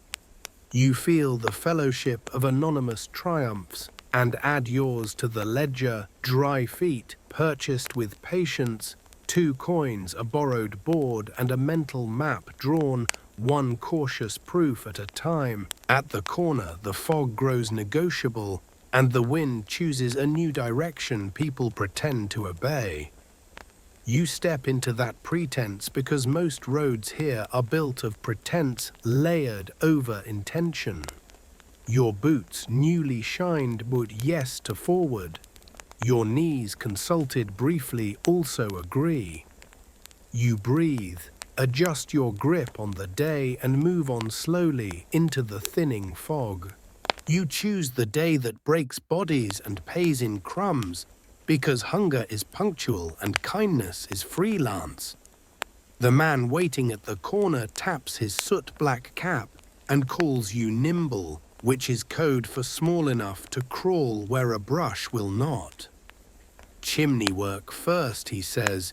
You nod because the rent nods for you. You follow him to a yard where ladders lean like exhausted soldiers, sacks slump like sleeping dogs, and the air already tastes of yesterday's fires. He shows you the bundle of rods and the wire brush, then pats the soot-stiff sack you will wear like a second skin. Quick up, slow down, he says, as if speed and gravity were items you could order by the yard. The master sweep talks fast, the way men talk when the job is older than pity. You learn the vocabulary, the register where smoke begins the bend, where boys get stuck. The trick of feeling the brick with shoulder blades, as if your skin had ears. He wraps a cloth around your mouth and nose, and ties it with the efficiency of someone who has done this blind. You kneel, wedge your toes, and climb into a tunnel designed for smoke, not ribs. The bricks are cold at first, then grow friendly with the heat of last night's fire waking. Soot strokes your cheeks with the intimacy of a cat, and then decides to move in. Mainstream fact steadies your bones in the late 18th century surgeon Percival Pott linked soot exposure to scrotal cancer in chimney sweeps. One of the earliest proofs that a job could tattoo disease onto a body. Laws limp after this knowledge. The chimney sweepers, Acts of 1834, 1840, 1864, and 1875, each claiming to end the climbing of children, each arriving to find the practice waiting with its boots on. Joseph Glass's mechanical brush existed by the 1820s. Some masters adopted it. Some claimed brick needed a child's shoulder to feel clean, and some simply counted coins and looked away. You climb by inches elbows, whispering apologies to brick knees, discovering new adjectives for pain. Above you, the flue kinks like a question mark. Soot begins to let go in velvet avalanches, warm as a cat and twice as clingy. The mouth below fills with black snow. The master's voice travels up the tunnel in small, encouraging lies. Nearly there, clever lad, one more push. You remember to twist a move taut in a whisper, shoulders narrow when the body corkscrews. Fear narrows with them. The flu tries to tell you there is no sky. Your lungs disagree in short, dusty sentences. You pop out into a firebox like a newborn in reverse, black as a night that forgot the moon. Someone laughs a tired kind, not unkind, and hands you a rag. The rag returns as shadow. You cough and taste yesterday's dinners from a dozen households, a stew of wood smoke, coal tar, and at least one chimney that entertained cheap candles and expensive gossip. The master inspects the brush, like a general checking a bayonet, then nods you toward the next mouth. You learn that relief is a hallway, not a door. Quirky tidbit to store in the same pocket as your lucky coin on May Day sweeps, sometimes parade with Jack in the Green. A moving bower of leaves crowned with flowers, dancing spring into streets that seldom notice dancers. Even people who hate soot love a procession. For one day the blackened hands carry garlands instead of rods, and the city forgives them a little. You eat a bite of saved crust and realize soot has opinions about bread. It clings to butter like a second skin and resists washing as if it negotiated a contract with pores. Your lungs meanwhile file a complaint. You cannot hear the words, but the punctuation is violent. The master gives you a drink of something that claims to be beer and feels like a truce. Joke one for the ledger. Black is fashionable this season, and your face is finally on trend. Between houses, you watch the day thicken with labor. The brush and rods ride your shoulder like a bird too heavy for its perch. At one house, the flue narrows to a mean slit, and you reverse with a care that feels like prayer. At another, the lady of the house peeks from behind a fan, surprised to discover that heat is not conjured by servants, but constructed by small boys and luck. A girl in the scullery passes you a potato with a wink. You bite, burn, and decide it is the best thing anyone ever cooked. You learn to read brick by smell. Old wood makes a sweetness like rain in a library. Soft coal writes winter in your throat. Pitch whispers don't. Soot gets into the seams of your day so thoroughly that the afternoon seems already finished. Historians still argue whether enforcement of the later acts truly ended climbing in cities or only pushed it into country estates and poor parishes where inspectors seldom lingered. You only know what your knees know. The law has fine handwriting and the flu has a temper. By noon, your shirt has turned the color of newsprint, and your eyelashes collect a private constellation of grit. The master counts coins with the solemnity of a priest, and you count breaths like a miser. He pockets the larger share because hierarchy says so and hunger agrees. You tell yourself the next job might be easier, the next job laughs. Still, you shoulder the rods because the body prefers coins to theories and the rent doesn't read petitions. You turn toward the river because when the wallet is thin, the tide is a kind of employer. The Thames breathes in and out, and at low water it leaves a border of opportunity the color of bruise. Men, women and children scatter along the foreshore with sacks and bent backs, all of you reading the mud like a ledger. You are a mudlark for the next hours, not because you dreamed of it, but because rent eats dreams faster than rats eat ropes. The stink is complicated tar and tide fish and sewage smoke and the sour memory of 1,000 kitchens emptied into the same ancient throat. You learn the gait that keeps you upright on slime feet, low steps short, balance loose as if you're Humour's apprentice. The mud sucks with a lover's persistence. It understands attachment better than most people. Your hands find a shard of clay pipe, a nail smooth as a river pebble, and a length of rope still honest enough to tie something worth tying. A boy nearby crows over a copper, the river's green lacquer, not hiding the monarchy's face. He bites it like a scholar, proving a theorem, and grins with both history and lunch in his teeth. Mainstream fact anchors the day. The Thames is a tidal river, here rising and falling twice daily, and the Thames River Police founded in 1798. Watch the docks to keep hands from wandering into cargo. You join the same quiet commerce flipping stones with a stick, letting your eye measure worth faster than your fingers can. You work a little cove where the water forgets itself and leaves a fan of small treasures. A ribbon of coal barge loads spill grain by grain, glitters like cheap stars. You fill a sack till it agrees to be called heavy.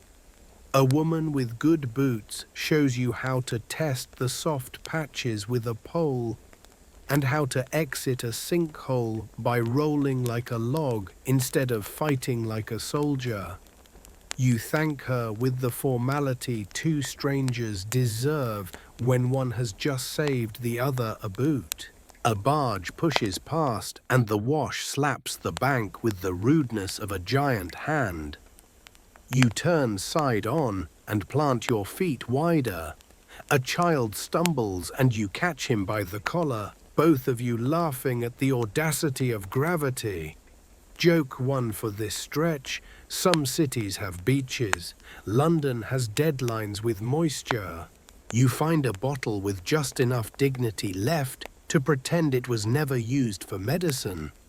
You find bone fit for buttons and a broken comb that will still argue with hair. Your fingers locate a spoon shaped like a small boat, and you launch it into your sack with the ceremony of an admiral. A man farther along holds up what looks like river cheese wax drift from a ship's galley, already promised to a candle maker, who is not particular about romance. Quirky tidbit steps out of the tide wearing a grin. Some days the river gifts pumice, coal, frothy slag, light enough to float. Children treat it like treasure until a chandler breaks their hearts with a scale. The police skiff nosed in earlier, and you remembered to look busy in legal ways. The constable prefers that you pick what the river truly abandoned, not what rolled from a barge last minute. The line between salvage and theft is as wobbly as the mud. Your conscience uses a tide table and common sense.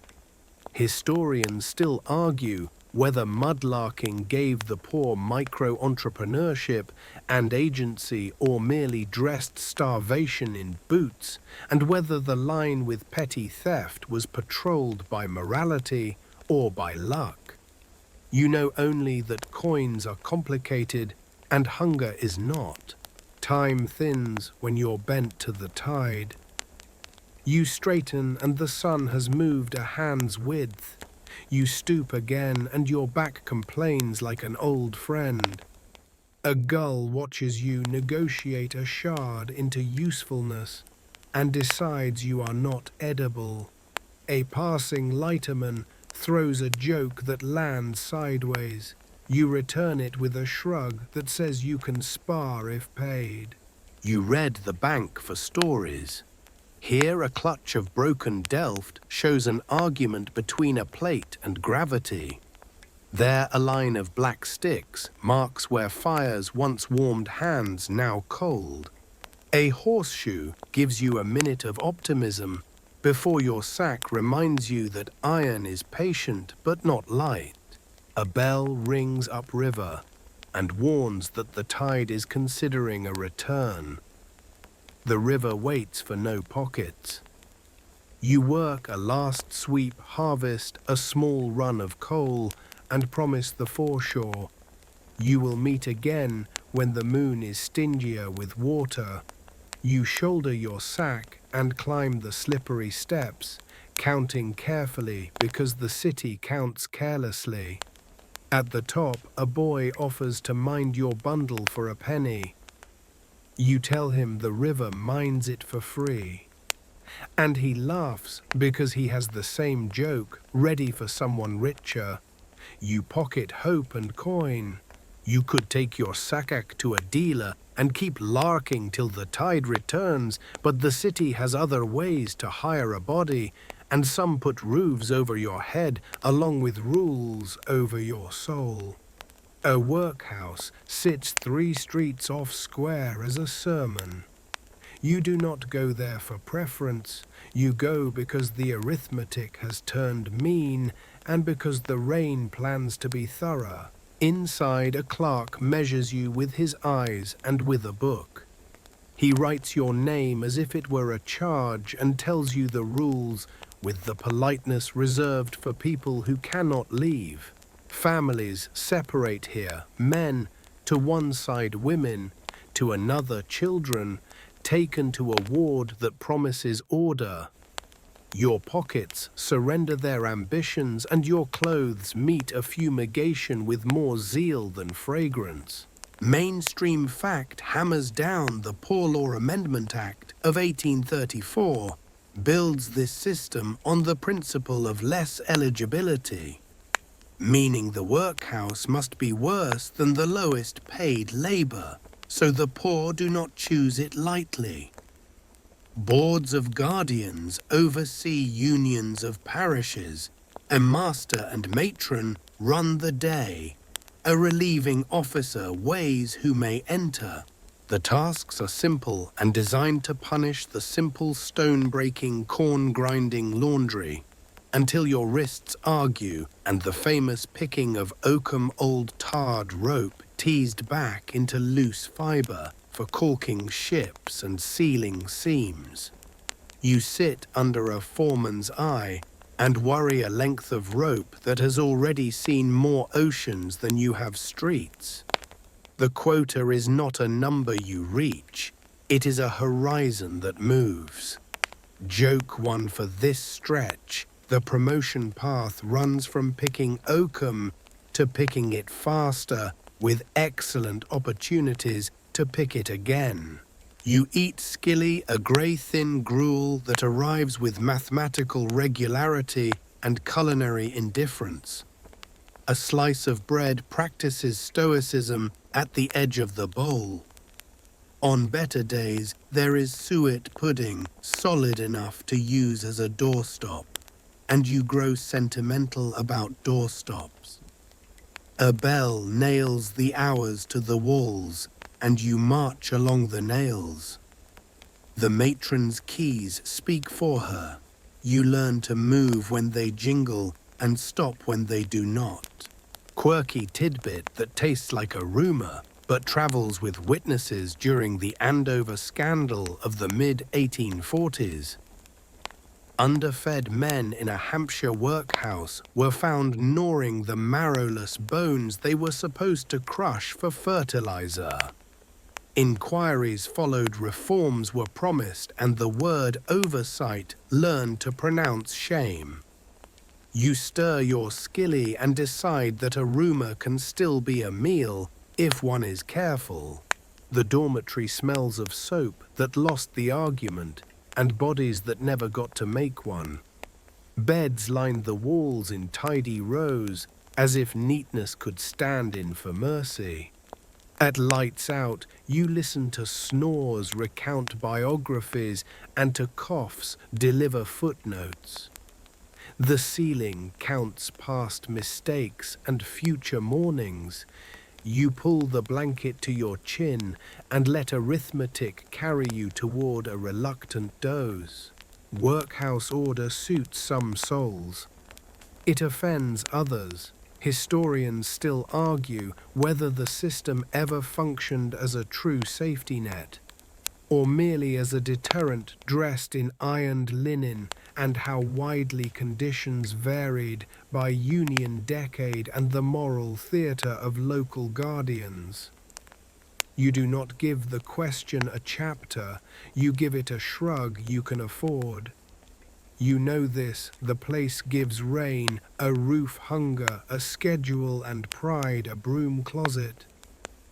Some nights that trades well, others your ribs miss the freedom of being poor outside. Morning returns and the list is waiting. You pick oakum until your fingers invent new complaints. You wash linens large enough to serve as sails. You turn a handle attached to a machine whose purpose is motion. At noon, your belly makes eligible noises and a porter makes eligible jokes. In the yard, a boy chalks a tiny hopscotch that breaks every rule and somehow still skips to 10. You smile and the smile feels pleasantly disobedient.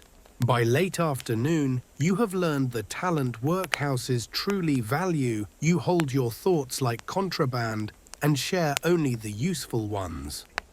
The matron notices the quick fold you teach a sheet and pretends not to praise you. Praise would be contraband too. A visiting guardian peers along the rows and sees numbers dressed as people. When release comes, if a relative vouches or a foreman offers real wages, or you simply decide the outside will forgive you, you collect your clothes thinner now by washing and procedure. The clerk returns your name without the interest he charged. You step into weather and remember how wide streets are, how many choices they offer that look nothing like choices up close. You breathe and hear the whistle of ordinary risk filling your chest again. Joke too soft as a pocketed coin, freedom still costs, but at least the bill collector has worse hours than the matron's bell. You look back once because human beings always do. The building has the posture of a rule book. It will be there tomorrow and the day after, grinding dignity into units the accounts can measure. You turn away because tonight you still have a crust, a place to sleep that is not numbered, and hands that can learn a new task before the city invents another. You choose the road that leads to the next piece of luck, and you walk it with a gait the staff never taught, but the river did. Nevertheless, you wake before the kettle because women's work starts 5 minutes earlier than the sound the day makes. The room is still except for the quiet inventory you run without looking, baby breathing, embers possible, bucket half full, bread not quite enough. The corner damp but obedient. You fold your shawl tighter and begin the choreography that poor London teaches its daughters. One arm rocks a child, the other lays kindling. A knee nudges a boot toward its owner. A glance counts the matches left like beads. Water first. 2 flights down and along the court, the pump complains like a violin learning scales. You shoulder the tin and make the trip in a rhythm that becomes your heartbeat. Carry, boil, scour, breathe. Carry, boil, scour, breathe. Mainstream fact settles beside the kettle. Under the law of coverture, a married woman's legal identity folds into her husband's. Wages, property, even the bedstead can belong to him. The Married Women's Property Acts of 1870 and 1882 pry back bits of ownership earnings, inherited money. But habit still argues louder than statute. You triage the morning into sections that do not ask permission. Fire revived, bread sliced with the democracy of thinness, floor sprinkled with yesterday's damp tea leaves so the sweep will not kick up dust. Quirky tidbit and useful. Those spent leaves tame lint and soot on rugs better than pride does. You lift the baby into the shawl, the old hands-free design every mother knows, and move through the room with grace learned from necessity. Washing waits like a creditor. You soak what can be soaked and negotiate with what cannot, stains from work, from soup, from life. Soap is precious. Ash water helps. A blue bag brightens white with a lie that satisfies both fabric and neighbors. You roll sleeves that have memorized your forearms and find the rhythm of scrub and rinse that makes thought possible. Historians still argue whether the so-called separate spheres, ideal men, public women, private ever described the poor. Your day answers with a grin from behind the washtub. You patch, you darn, you turn collars and children with equal patience. The baby snuffles, you kiss the crown and return to work with the right hand, while the left has already learned to keep a human small and whole. Joke one: if multitasking needed an inventor, it would have patented your morning and charged gentlemen a licensing fee for thinking about it.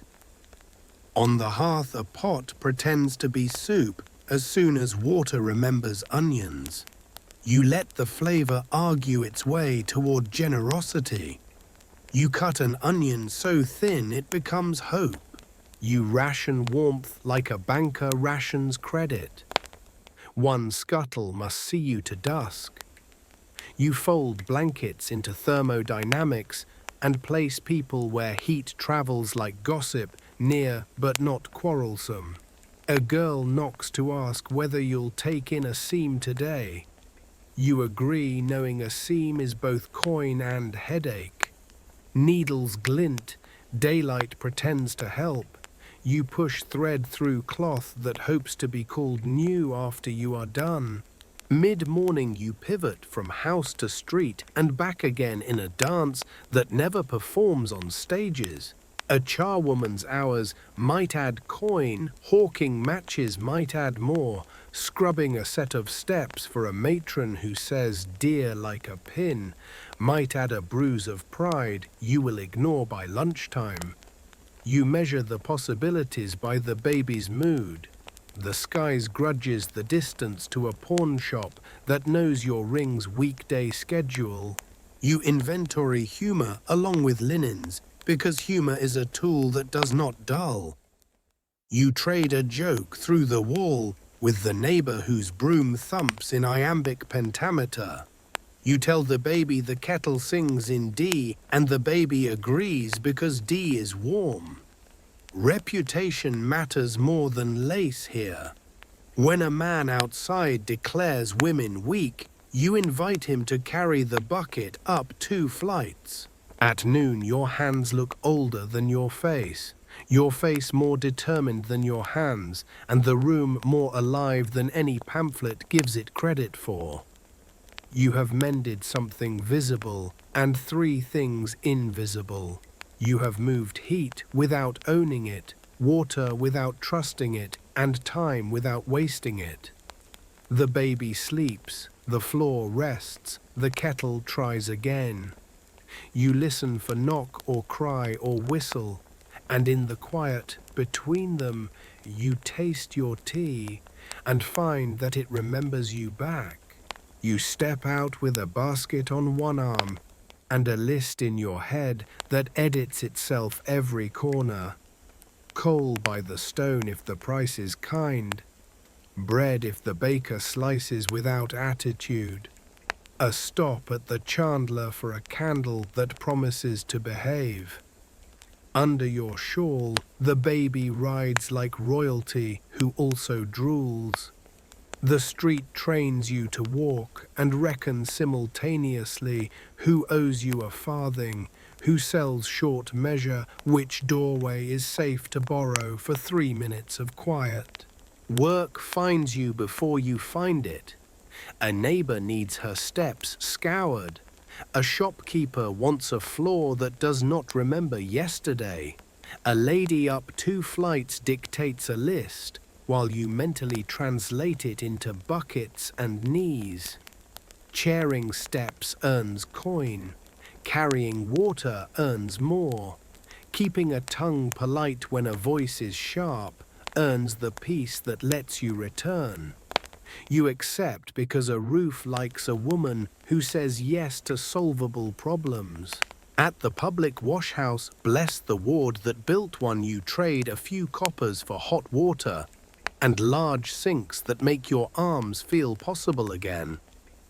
Mainstream fact: the Public Baths and Washhouses Act of 1846 allows towns to erect municipal washhouses.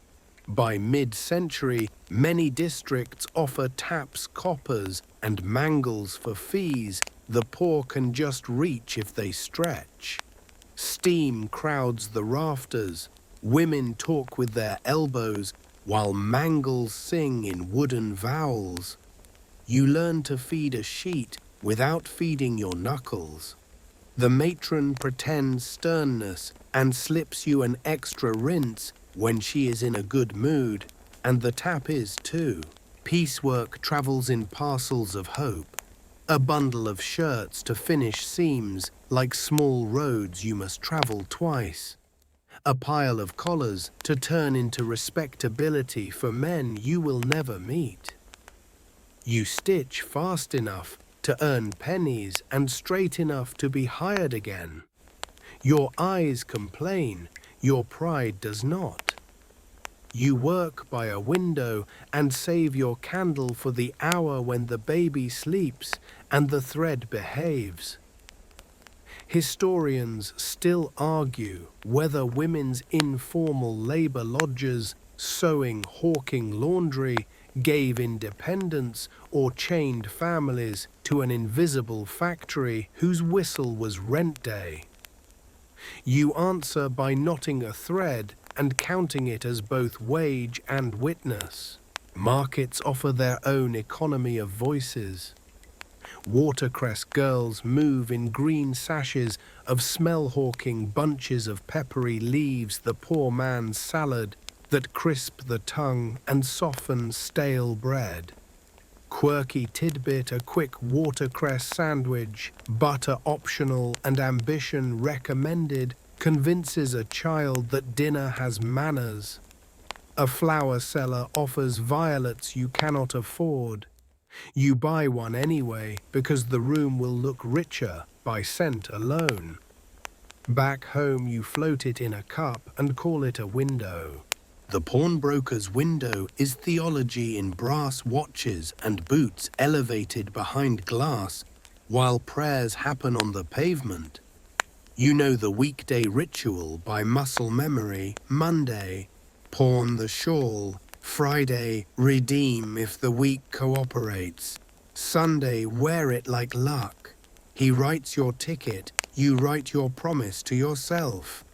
If the shawl does not come home, the baby will and priorities are the only jewels that never leave. Your route threads past small armies of women doing ordinary miracles. A neighbor minds 3 children so 2 mothers can scrub for a matron who likes shine more than mercy. A widow sells matches with a smile direct as a street. You buy 2 bundles Future Fire at wholesale courage. A charwoman you admire has hands like knotty wood and a laugh that saws the day into manageable lengths. She teaches you how to kneel without believing you belong on the floor. Joke too, your to-do list breeds like mice, quietly, rapidly, and with poor respect for boundaries, so you learn to keep a cat made of deadlines. Respectability is a currency with exchange rates. You keep your hem mended and your doorstep swept because neighbors are a kind of bank that lends in emergencies and collects in gossip. You listen when the temperance lady speaks, even if her shoes cost more than your month, because sometimes she brings a loaf to prove a point and you are willing to help her succeed. You listen when the radical newspaper boy reads a headline even if the words are bigger than today, because someday they might pay interest in your favor. By late afternoon, your basket is heavier and your purse modestly less complicated. You have traded 4 hours and both shoulders for coins that do not apologize. The baby sleeps again, miracle upon miracle. You aim home by the dry side of the street, wipe the doorstep with 2 inches of water that remember being clean, and set the kettle to the task of being comfort. When someone asks what you did today, you offer the short version, everything within reach and a little beyond. Your back files a complaint. You promise to answer tomorrow after bread. And sleep. Evening begins before the sky admits it. You bank the fire and bank your voice softer now, so the day can put itself away without argument. The baby sings the ancient song of almost asleep. You sway to the beat of chores that refuse an encore, rinsing cups, setting crumbs aside for morning, convincing a draft to choose a different corner. The room smells of tea and soap, which is to say, victory. Stories earn their keep here. You hum the one your mother used about a fox who wanted bread more than cleverness, and at the last verse you switch to a lullaby that turns the word hush into a quilt. The child's hands open like new pages. Outside, a neighbor laughs and coughs in the same breath. You smile into the shawl and file the sound under normal. Care is not a speech. It is 100 small habits that make a person possible tomorrow. You check the window wedge and the latch the way other people check accounts. Mainstream fact stands with you between sill and night. The 1834 Poor Law's bastardy clause initially made unmarried mothers solely responsible for child support, relieving fathers of legal obligation. Agitation softened this by the mid-1840s, but the habit of blaming women proved less amendable than statutes. You fold that knowledge away because blame does not keep a baby warm. Instead, you practice the economy of affection, touch I-word units that multiply when divided. The chemist on the corner sells small bottles with large promises, cordial for colic syrup, for nerves, peace for pennies. Quirky tidbit and a warning stitched to it, mixtures like Godfrey's, cordial or soothing syrups often hide opiates under their sweet. Many a worn-out mother buys a night's quiet and wakes to a new worry. You keep your recipe honest, warm water a slow rock, a song reputed to cure stubborn husbands, and the child decides to believe you.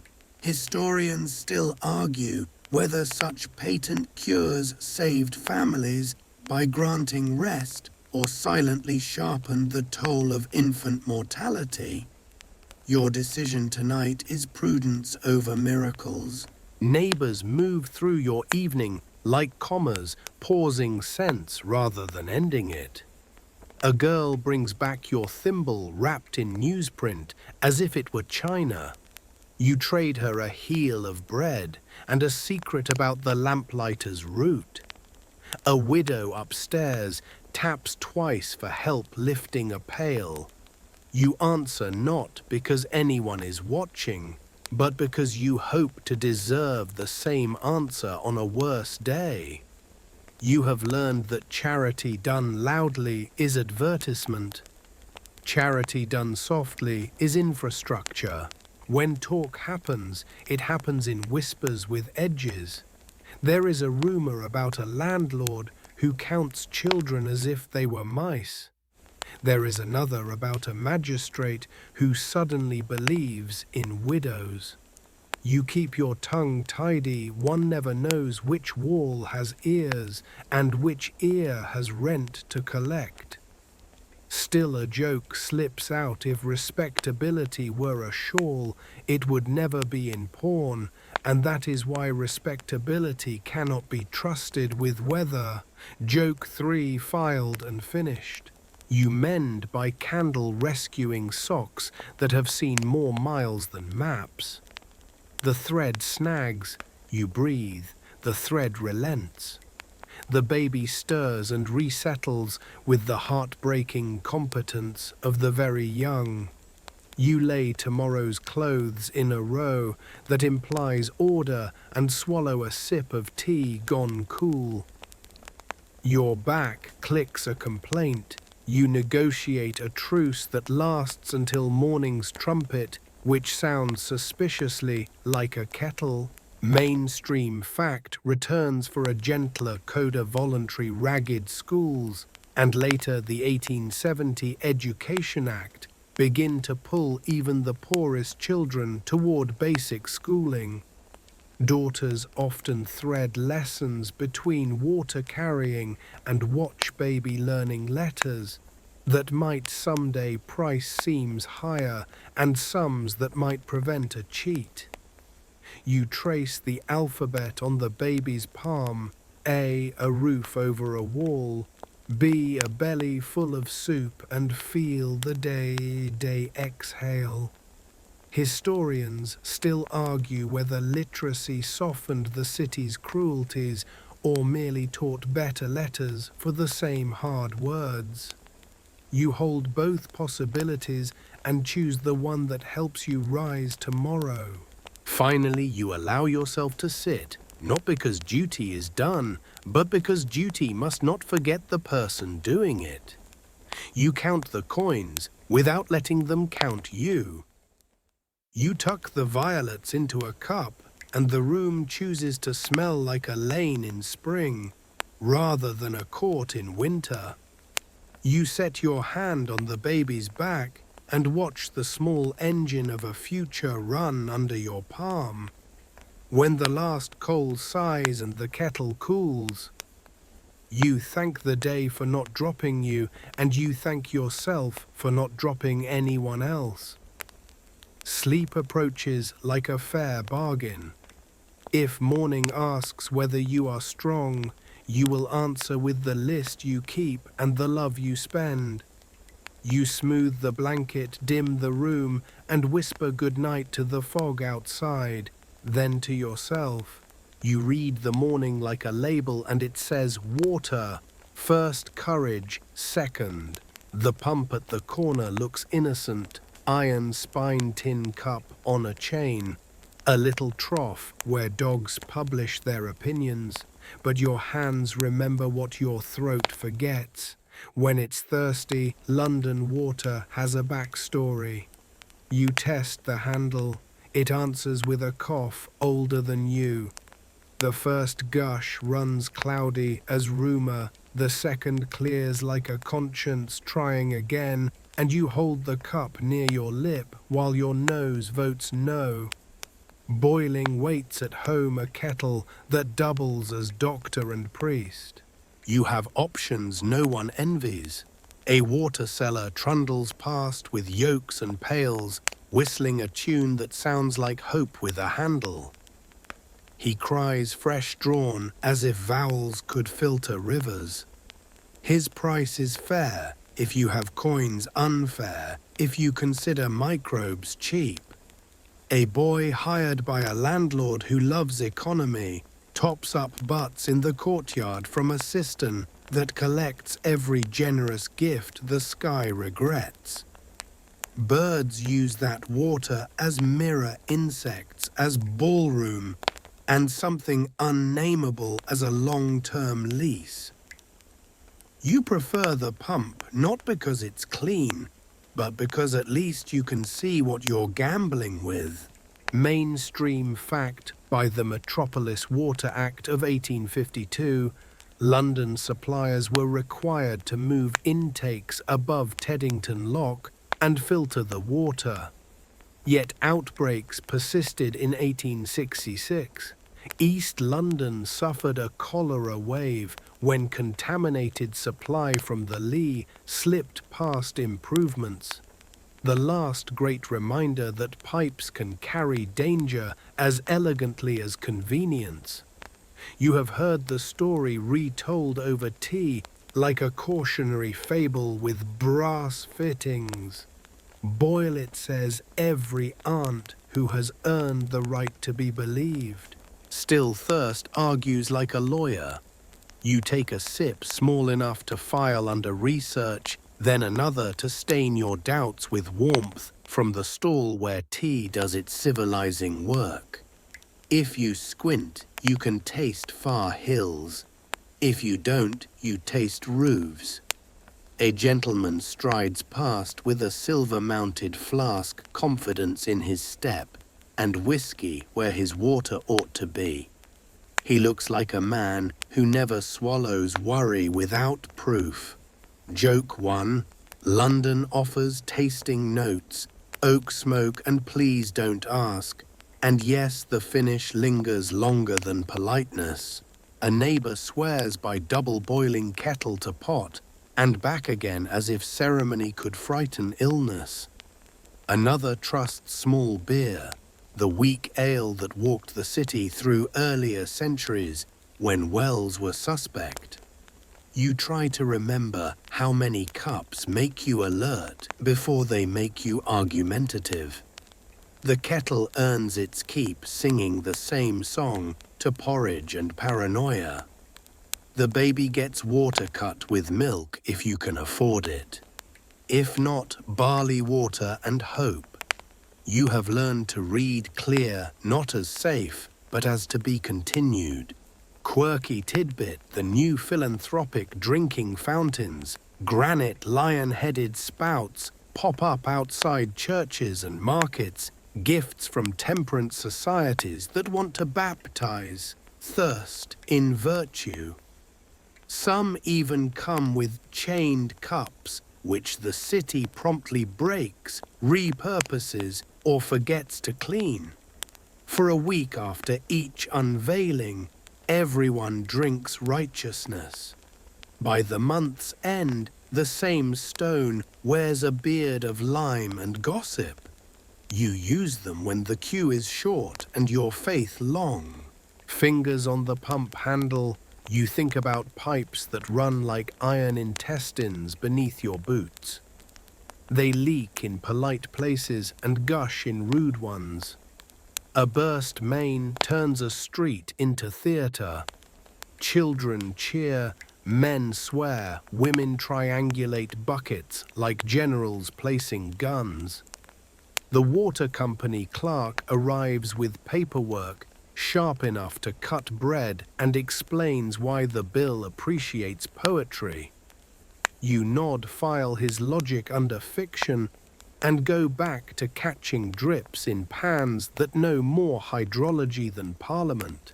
You remember the Broad Street story, the handle taken off in 1854, a pub blessed by pure beer while the pump cursed families. Some call it science, some luck wearing spectacles. Historians still argue whether ordinary Londoners truly changed habits because of a doctor with a map, or because your granny already told you to boil anything that looked at you funny. You don't take sides. You take a match to the tinder and wait for the kettle to argue in steam. Meanwhile, sickness rides the city not like a cavalry charge, but like a fog, quiet, evenly spread, sure of itself. A child down the landing squats, smaller than yesterday. A woman upstairs doubts her own stomach. You leave 2 cups on the sill to catch rain and decide the sky can be trusted more than pipes, but less than a long boil. Joke too, if patience could kill germs, your court would be the cleanest ward in Christendom. At the market, a man sells artesian water from a handcart. Word learned yesterday, profit learned today. He explains that deeper wells fetch older, wiser water, and you almost believe him because his hands are clean and his accent is from somewhere. Rain comes honest. You buy a cup anyway and promise the kettle you are not cheating, only experimenting on behalf of your future self. The water tastes like stone and possibility. You walk home with the bucket steady, the baby asleep, and your mind listing every cup you've poured that did not betray you. The ledger of survival counts in sips. Boil, cool, pour, share. Repeat until luck mistakes you for someone it likes.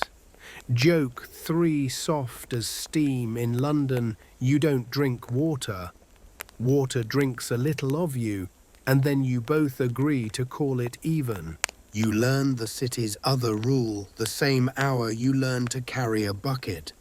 Keep a hand on your pocket. Theft here is not a dragon horde. It is 1,000 sparrows. It pecks coal from a cart, a handkerchief from a cuff, a pie, cooling in a basement window that was asking for philosophy. Crowds are classrooms. You watch a dipper ride the shoulder of a clerk as light as smoke and come away with a purse, then vanish into a seam in the street you would swear wasn't there a heartbeat before. A costermonger warns you with a grin, never wear your good face on market day. He means don't look like you've made a friend of money. You practice the neutral expression that says I'm already robbed and discover it works as theatre and insurance. Near the omnibus stop, 2 lads perform the bump and borrow one shoulder, loud the other fingers quiet. The victim pat-pats his coat and finds philosophy where coin used to keep him company. Mainstream fact.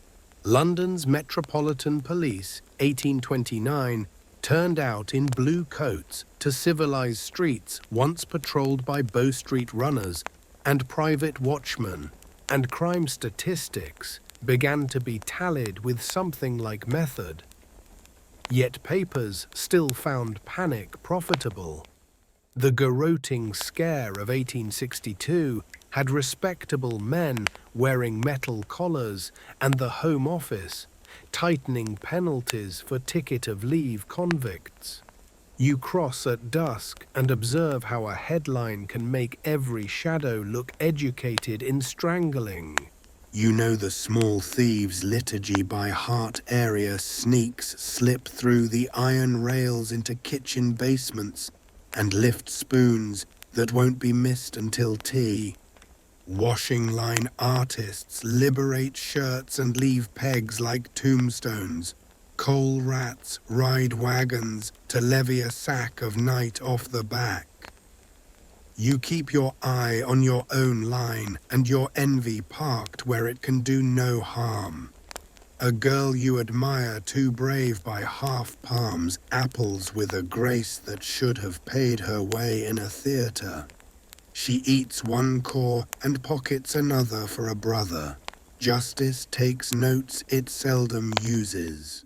Quirky tidbit, there are men who style themselves glim flashers, specialists in snuffing gas lamps with a metal cap to darken a corner for quick work, half stagehand, half thief, fully annoying. The lamplighters curse them in a professional register that could strip paint. Now and then you see a flasher misjudge and set his own cap smoking. Even the constable laughs before cuffing him. Somewhere a pamphleteer calls it Satan's work. You call it a ruined hem and keep walking. Markets require choreography. Keep your basket on the hip away from the crowd. Rest it down only when your foot owns the handle. If someone shouts fire in a tone too tidy, keep a hand on your purse and your second best opinions. You spot a stall duffer peddling bricks wrapped in fool's cloth as luxury cloth. His patter shines more than his wares. People pay for the shine or for the story. Sometimes both are cheaper than wanting. A constable tips his hat and tells you to watch your shawl. You thank him and do. He is sincere in the way a man is sincere about a job he will not finish this century. He moves on a beat, and his whistle reminds the street that someone is in charge of ending arguments, if only narratively. You have learned his other rule. The police arrive quickest where money lives.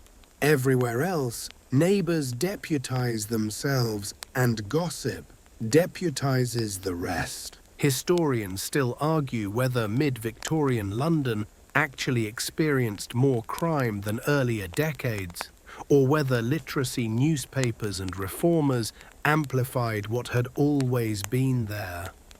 You can quote a statistic or a scar depending on the audience. Tonight you choose a memory, a woman who lost her week's bread money to a hand she never saw, and the market women who took up a hat for her so loudly.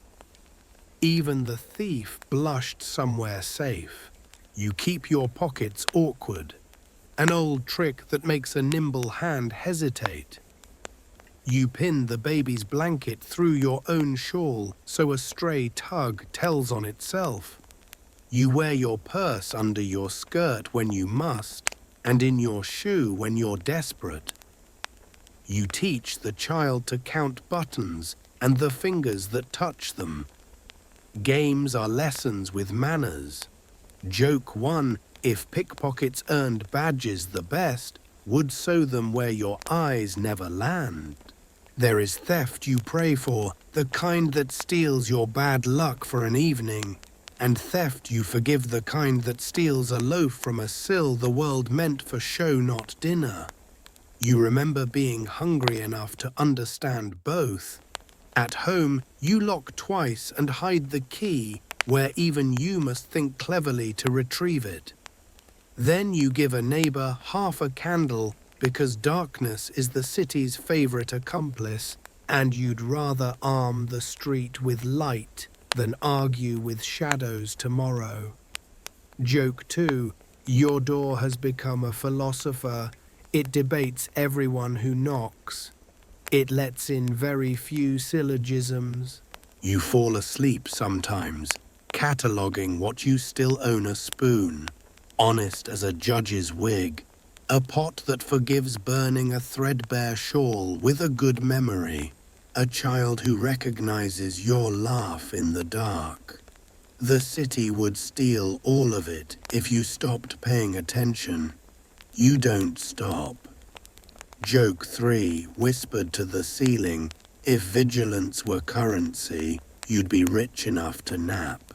You learn the third lesson when worry outruns the kettle. Hospitals are places you enter for hope and exit, with stories not always the kind you planned to tell.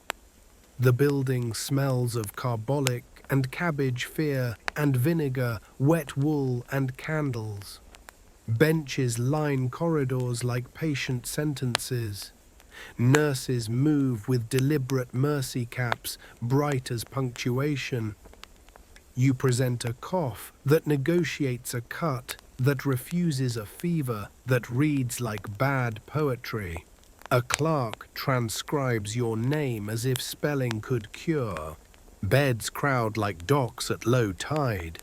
A sheet can be clean by the standards of laundry and dirty by the standards of breath. Before you sit, your mind inventories what touches, what hands to linens, linens to wounds, wounds to instruments, instruments back to hands. Mainstream fact after 1867, Joseph Lister's carbolic antisepsis begins to drift from surgical theatres into wards, spray dressings, insistence. Yet adoption is piecemeal and habit fights back with tidy handwriting and decades of confidence. Surgeons still wear frock coats that advertise experience in stains. Gloves are a curiosity, not a creed, until the 1890s whisper sterility in a tone even pride obeys.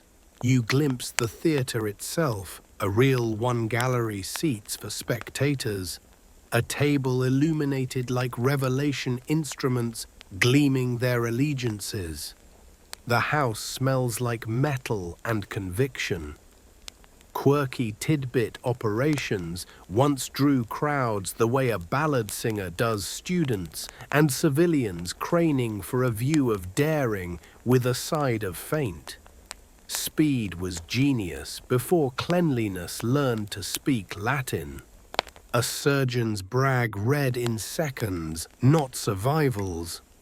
You prefer nurses brag a bed, changed before a patient's fear had time to climb. A woman shares her story, 2 beds over childbed fever visited after what should have been joy and stayed as grief. The doctor came from another delivery and forgot to wash the hour off his hands. Her voice is dry as lint. You look away in respect. A boy with a broken wrist repeats the tale of falling from a cart in a tone that convinces you and not him. The matron moves between worlds equal parts general and mother, measuring out quiet with steps that have learned to hush floorboards. The ward tries at order open windows when weather allows screens for modesty, and not contagion mops that carry clean only so far. You watch a nurse boil bandages, feel hope rise with the steam, then watch another blow on a needle. She just licked, and tell yourself not to stare. Historians still argue whether Nightingale's towering influence, discipline, ventilation, order slowed the acceptance of germ theory or prepared minds by insisting that invisible causes mattered. In some corridors, both truths pass each other without nodding. You learn the etiquette of illness. Bring your own spoon if you can. Be grateful for broth that tastes of bones and diligence. Sleep when sleep volunteers instead of when it is scheduled. Hide your fear in a corner and feed it facts, mortality falling in some wards. A new dressing that doesn't smell like the old one. A nurse who calls you dear as if she knows your debt and plans to outstare it. Joke one hospital porridge has discovered how to be both too hot and too cold while cooling. Philosophers should study it.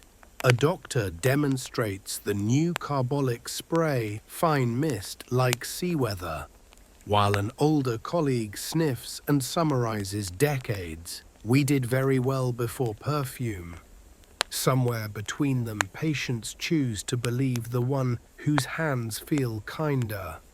You watch dressings changed with a choreography that suggests rehearsal and wish for more rehearsals. A volunteer arrives with a Bible and a bag of oranges. Half the ward wants the fruit, half the verses, and most want the hand that offers both.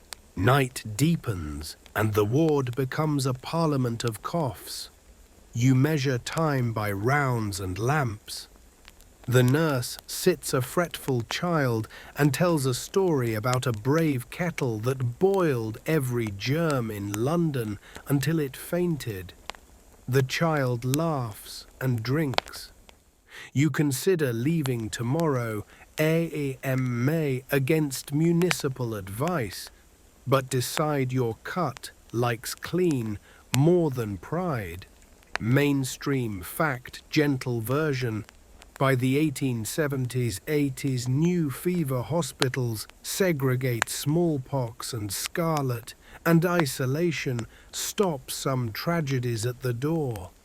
Workhouse infirmaries in London are slowly reformed into real hospitals unevenly, but undeniably. Progress arrives late and tracks mud in. You practice your own asepsis. Don't touch your face after the stair rail. Keep your cup to yourself. Teach your lungs to be patient with steam and your mind to be patient with statistics. A student with ink on his cuffs takes your pulse as if he is listening to Parliament debate. You forgive him because everyone needs a first successful patient to remember later when the ward is unkind. Joke 2: if bedside manner were a currency, some doctors would have to borrow from the nurses at a painful interest rate. Morning wins again by wearing night out. The matron signs you out with instructions that sound like laws: keep it clean, keep it dry, keep your temper. You nod, buy carbolic soap if coins allow, and boil the rest. Outside, the air feels like a prescription you can take as often as needed. You walk past the hospital's brick and bless the windows for opening, the nurses for arguing with death in such tidy uniforms, the new spray for smelling like a future that might like you. You go home to water that still wants bargaining, to pockets that still want guarding, and to a kettle that still performs miracles when asked nicely. Joke 3 whispered to your own door as you lift the latch. Congratulations, you have not died of optimism. Please apply the same dosage tomorrow with tea. If the city promises anything, it is this: no chorus, no curtain call, but the quiet applause of one more day negotiated and signed in heat and breath. Night in the tenement is not darkness, it is conversation. The walls whisper in woodworm and wet plaster. The floorboards discuss your weight with the neighbours. Rats run their small parliament inside the wainscot and vote unanimously to remain. You breathe shallow so the air can be shared. A kettle ticks itself cooler. Somewhere above a door argues with its hinges and loses. The building is a choir of misgivings, each voice thin as twine, braided into a rope you climb till morning. You know the hazards by heart because they rehearse you like scales. Staircases tilt steps, bow banisters wobble like old opinions. Wind sneaks under doors. Candles forget their manners.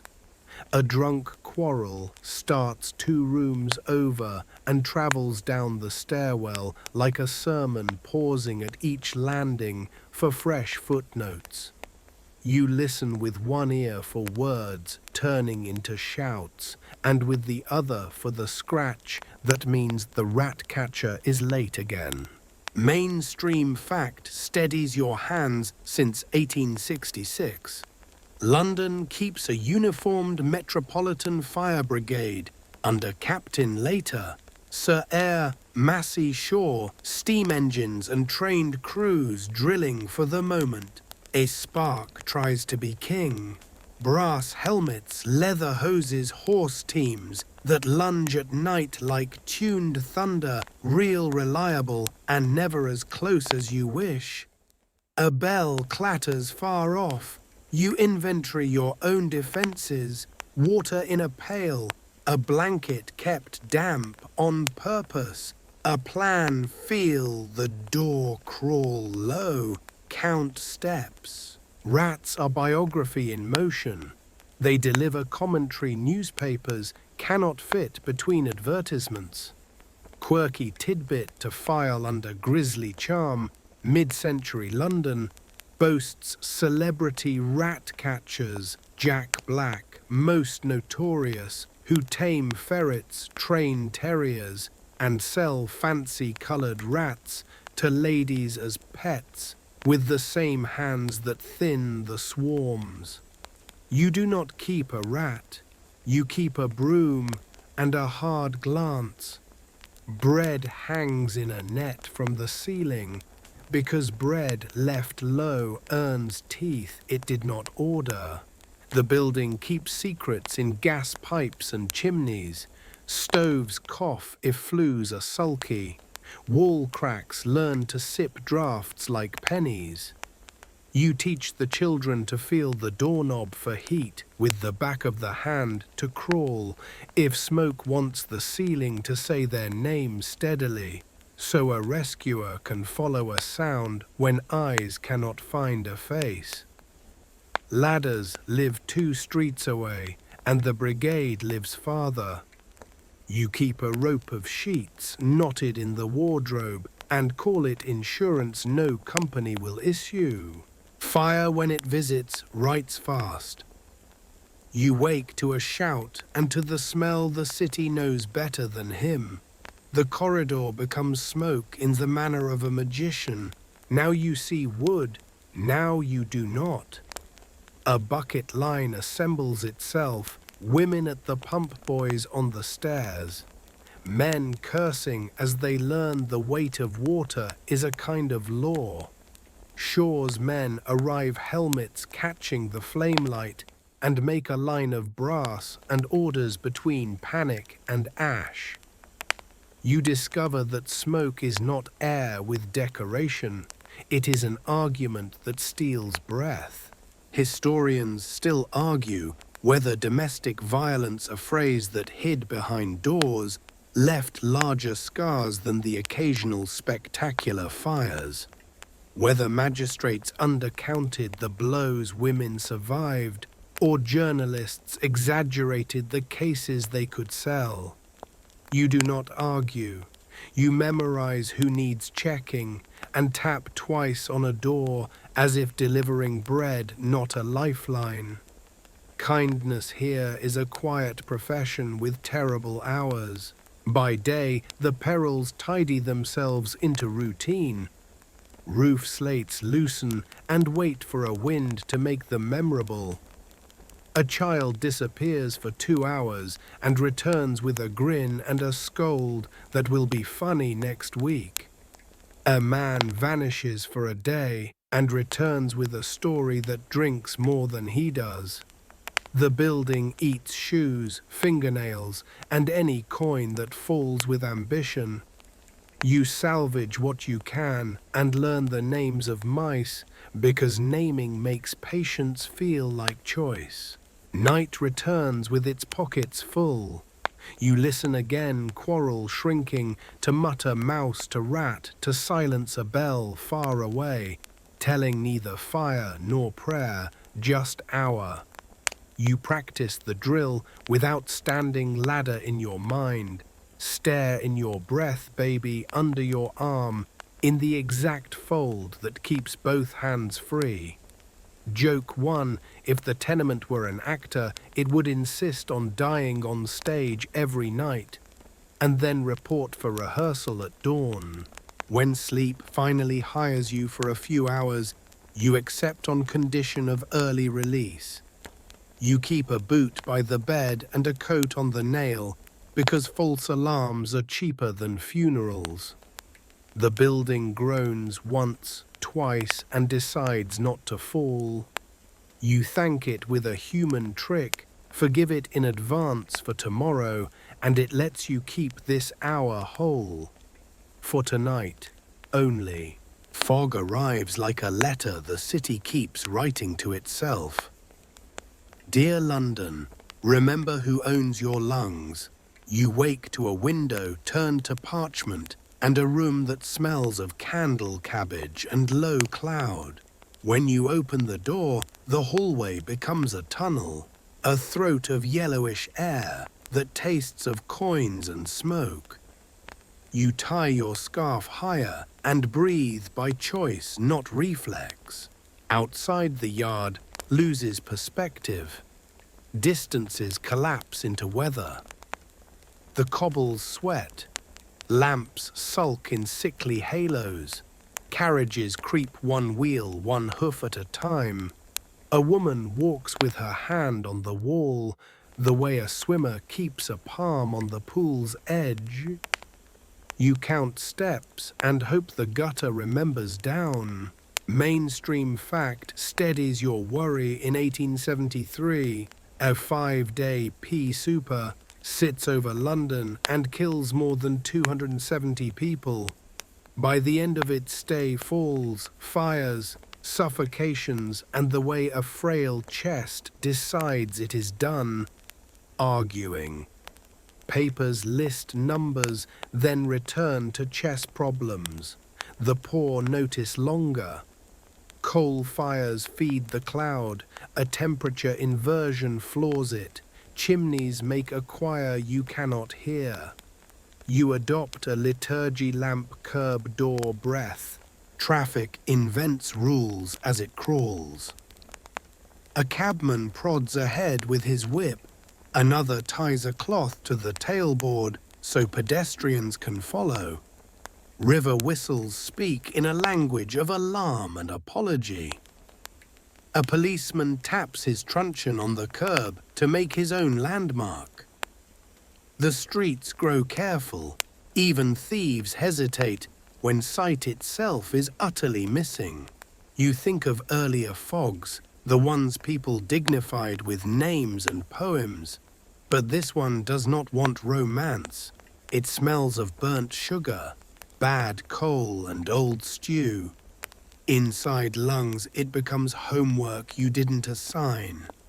Babies cough in voices too old for them. Fires fail, then misbehave. You keep a bucket near and boil the kettle. Steam argues on your side. Quirky tidbit, faintly comic if you step far enough away. Link boys' lantern carriers, thought gone with the Regency, reappear at the edges of markets, hiring out patches of visibility by the yard. A few swear their lamps hold anti-fog oil, which is optimism with a handle. Shopkeepers sprinkle sand so customers can find thresholds by crunch. Mothers tie white cloths to children's shoulders and count them like sheep. Being lost becomes civic. You watch a clerk ask a butcher how to get to a street that is technically behind the fog in front of him. He ends up drinking tea with the butcher's wife. A pair of lovers returning from a music hall that refused to cancel hold hands so hard the air blushes. They take 3 streets to travel one and call it fate later. You attach yourself to a group for physics, not talk. Historians still argue whether the 1873 event changed policy or merely rehearsed grief for a larger catastrophe to come. Whether the recorded deaths are undercounts because the poor do not generate statistics with the same enthusiasm as the respectable. You do not count, you navigate. The fog takes your usual map, folds it twice and pockets it with a smile. By the river sound goes sideways. Barges grumble past like tired beasts. Bells hang in the air without visible throats. A policeman waves his lamp in slow arcs that say, Stop then, sorry, then stop again. A church opens for the lost. A woman naps between pews and wakes swearing she dreamt daylight. You carry your own door key in your palm to remind yourself you still own a destination. By the third day, your lungs feel lined with damp paper. Matches balk, bread sweats. You wipe the window, it answers with a damp sleeve. Joke too, London has invented a weather that can find you indoors and demand rent. You learn tricks. Walk where the drains sound loudest. Walls are cowards and retreat from them. Keep to the crown of the road. Gutters are traitors. When you must cross, move in diagonals so someone notices if you vanish. Speak your address out loud, every block like a charm. Listen for the small river every cart makes in the muck.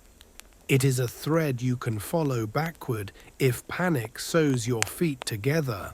On the fifth day, the fog thins like overused tea. You see your own hand and want to shake it. The city emerges as if underwater. The news prints condolences and advice. Shops shorten hours.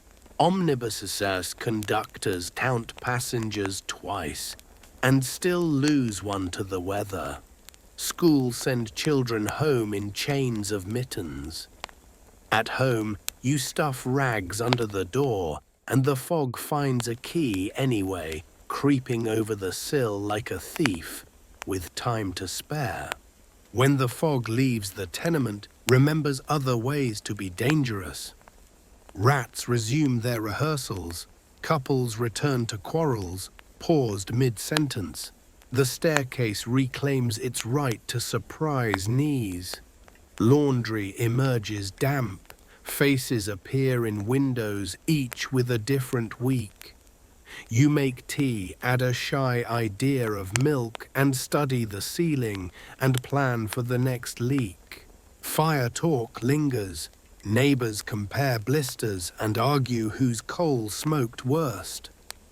A charwoman claims she saw a flame crawl along a rope. Someone else swears a kettle exploded with a temper. You count matches like bankers, count sovereigns, and promise to trim the candle sensibly. You remind yourself, keep vents clear, keep tempers cooler than wicks. Mainstream fact. Parliament passes the Artisans and Labourers' Dwellings Improvement Act. In 1875, Crosses Act, giving councils leverage to clear unhealthy courts and rebuild. The Metropolitan Board of Works swings its new hammer. Streets widen, courts fall, model dwellings rise.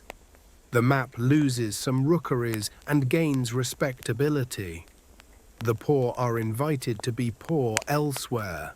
You learn that progress can wear another person's shoes. The building you call home earns a visit from a man with a notebook and a tape.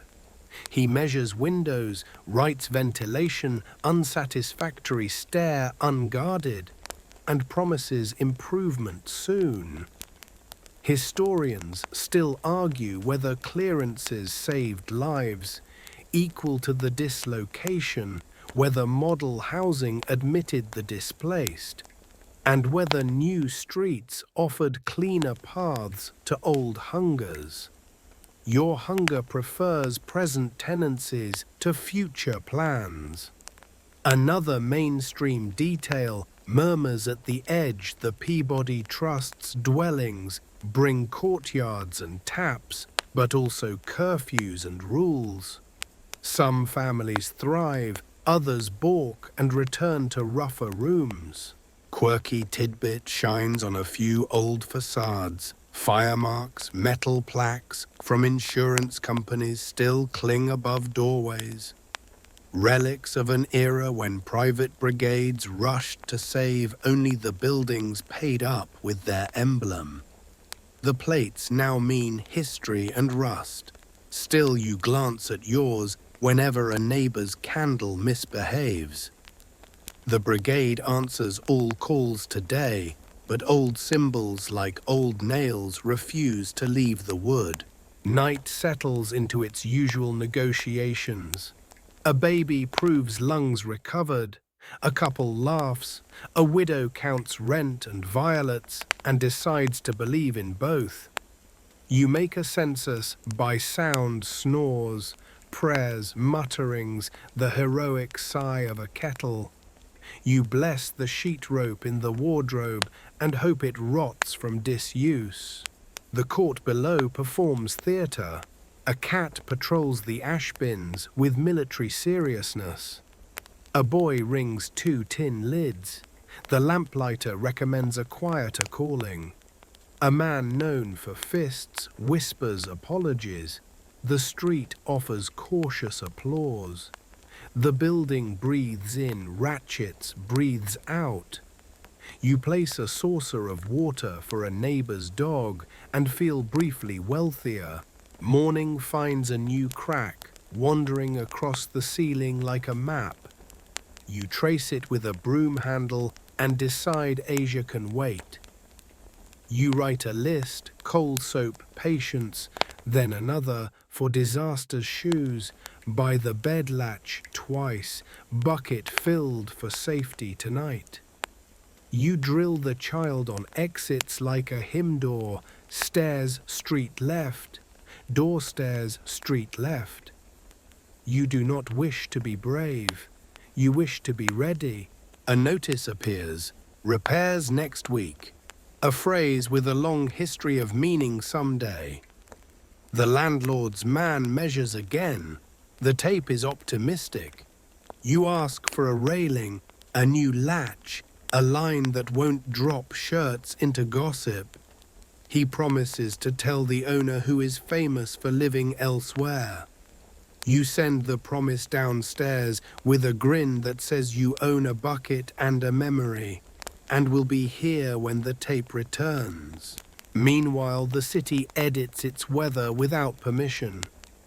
Rain rehearses wind auditions, and the fog hangs back like an actor waiting for a cue.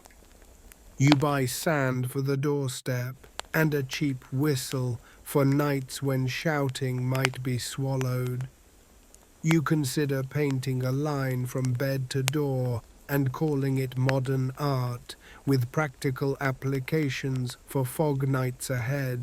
Some days, dangers stay theoretical. Other days, they take attendance. A cornice drops a thesis onto the yard. Nobody agrees. A kitchen fire upstairs tries to recruit the building and is shamed into a simmer by a bucket line.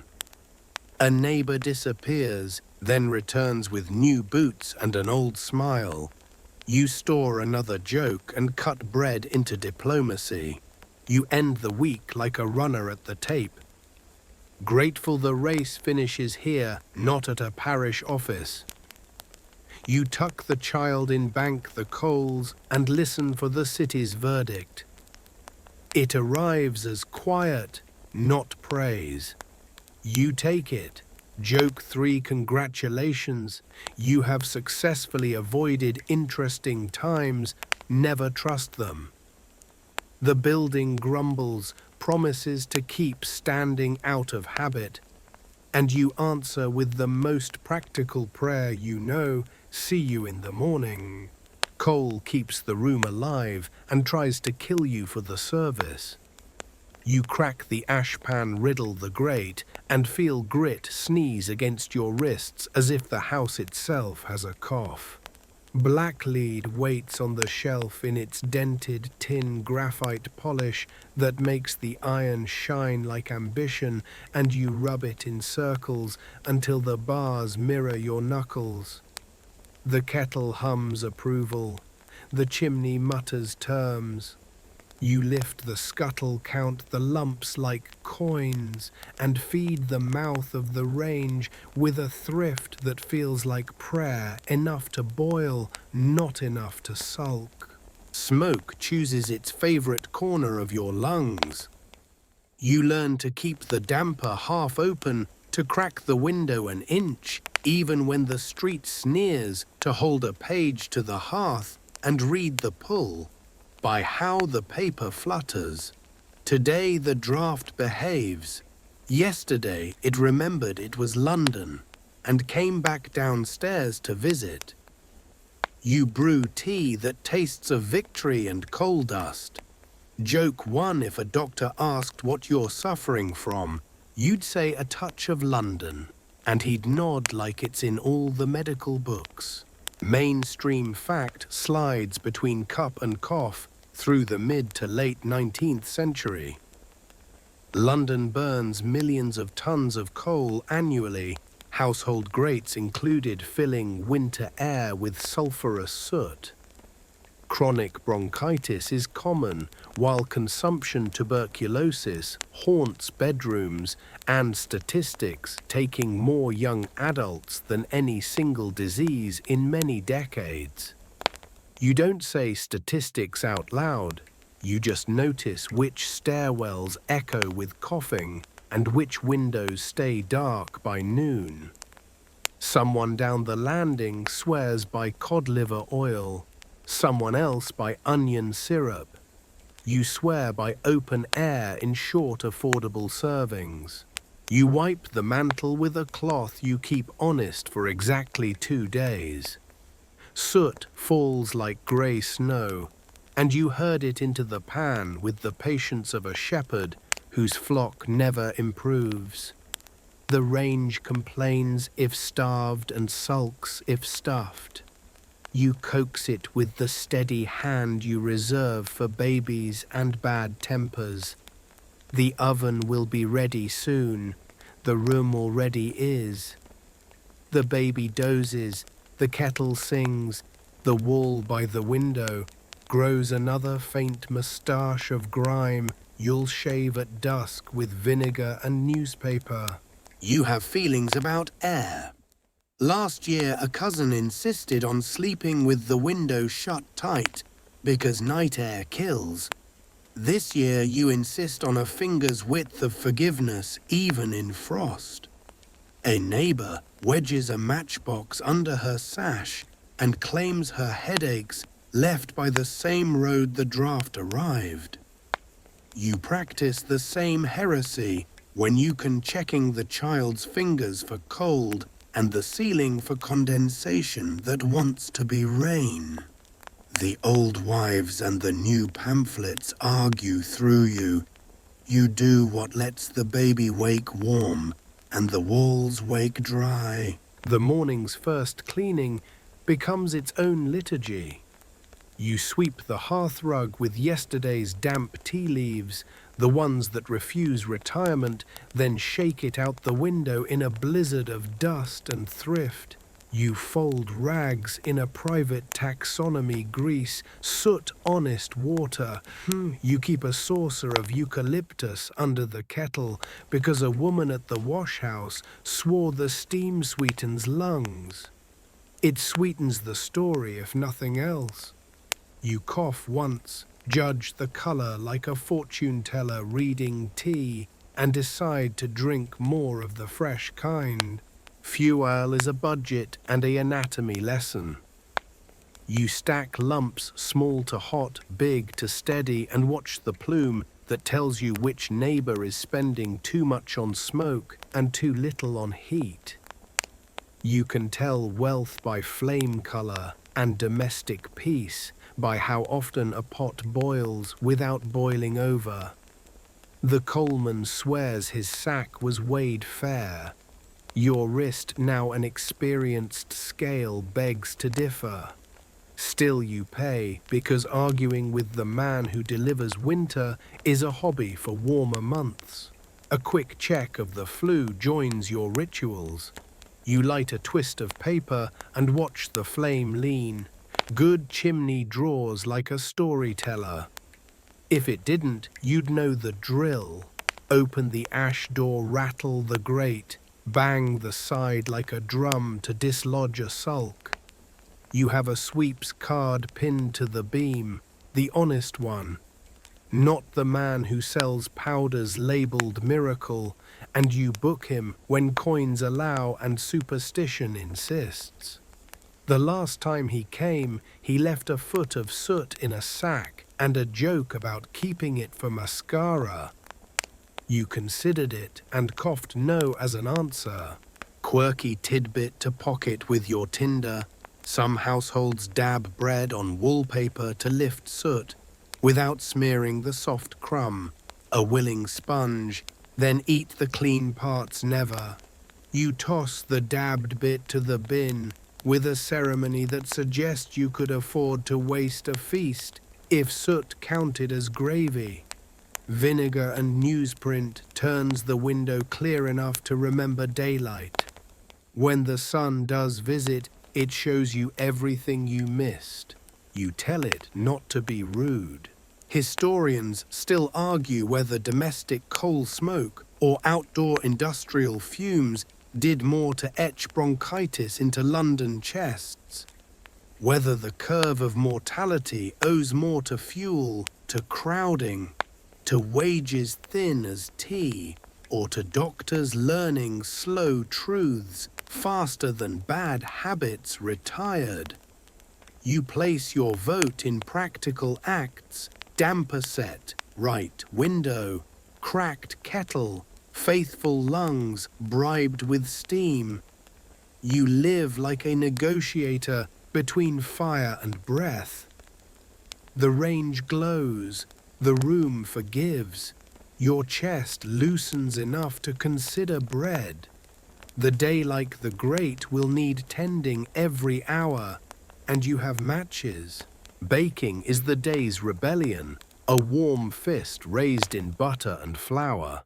You scrape a board with the knife's flat dusted, with a pinch that knows its place, and upend the jar of saved yeast, like a genie that grants exactly one wish, if you speak nicely.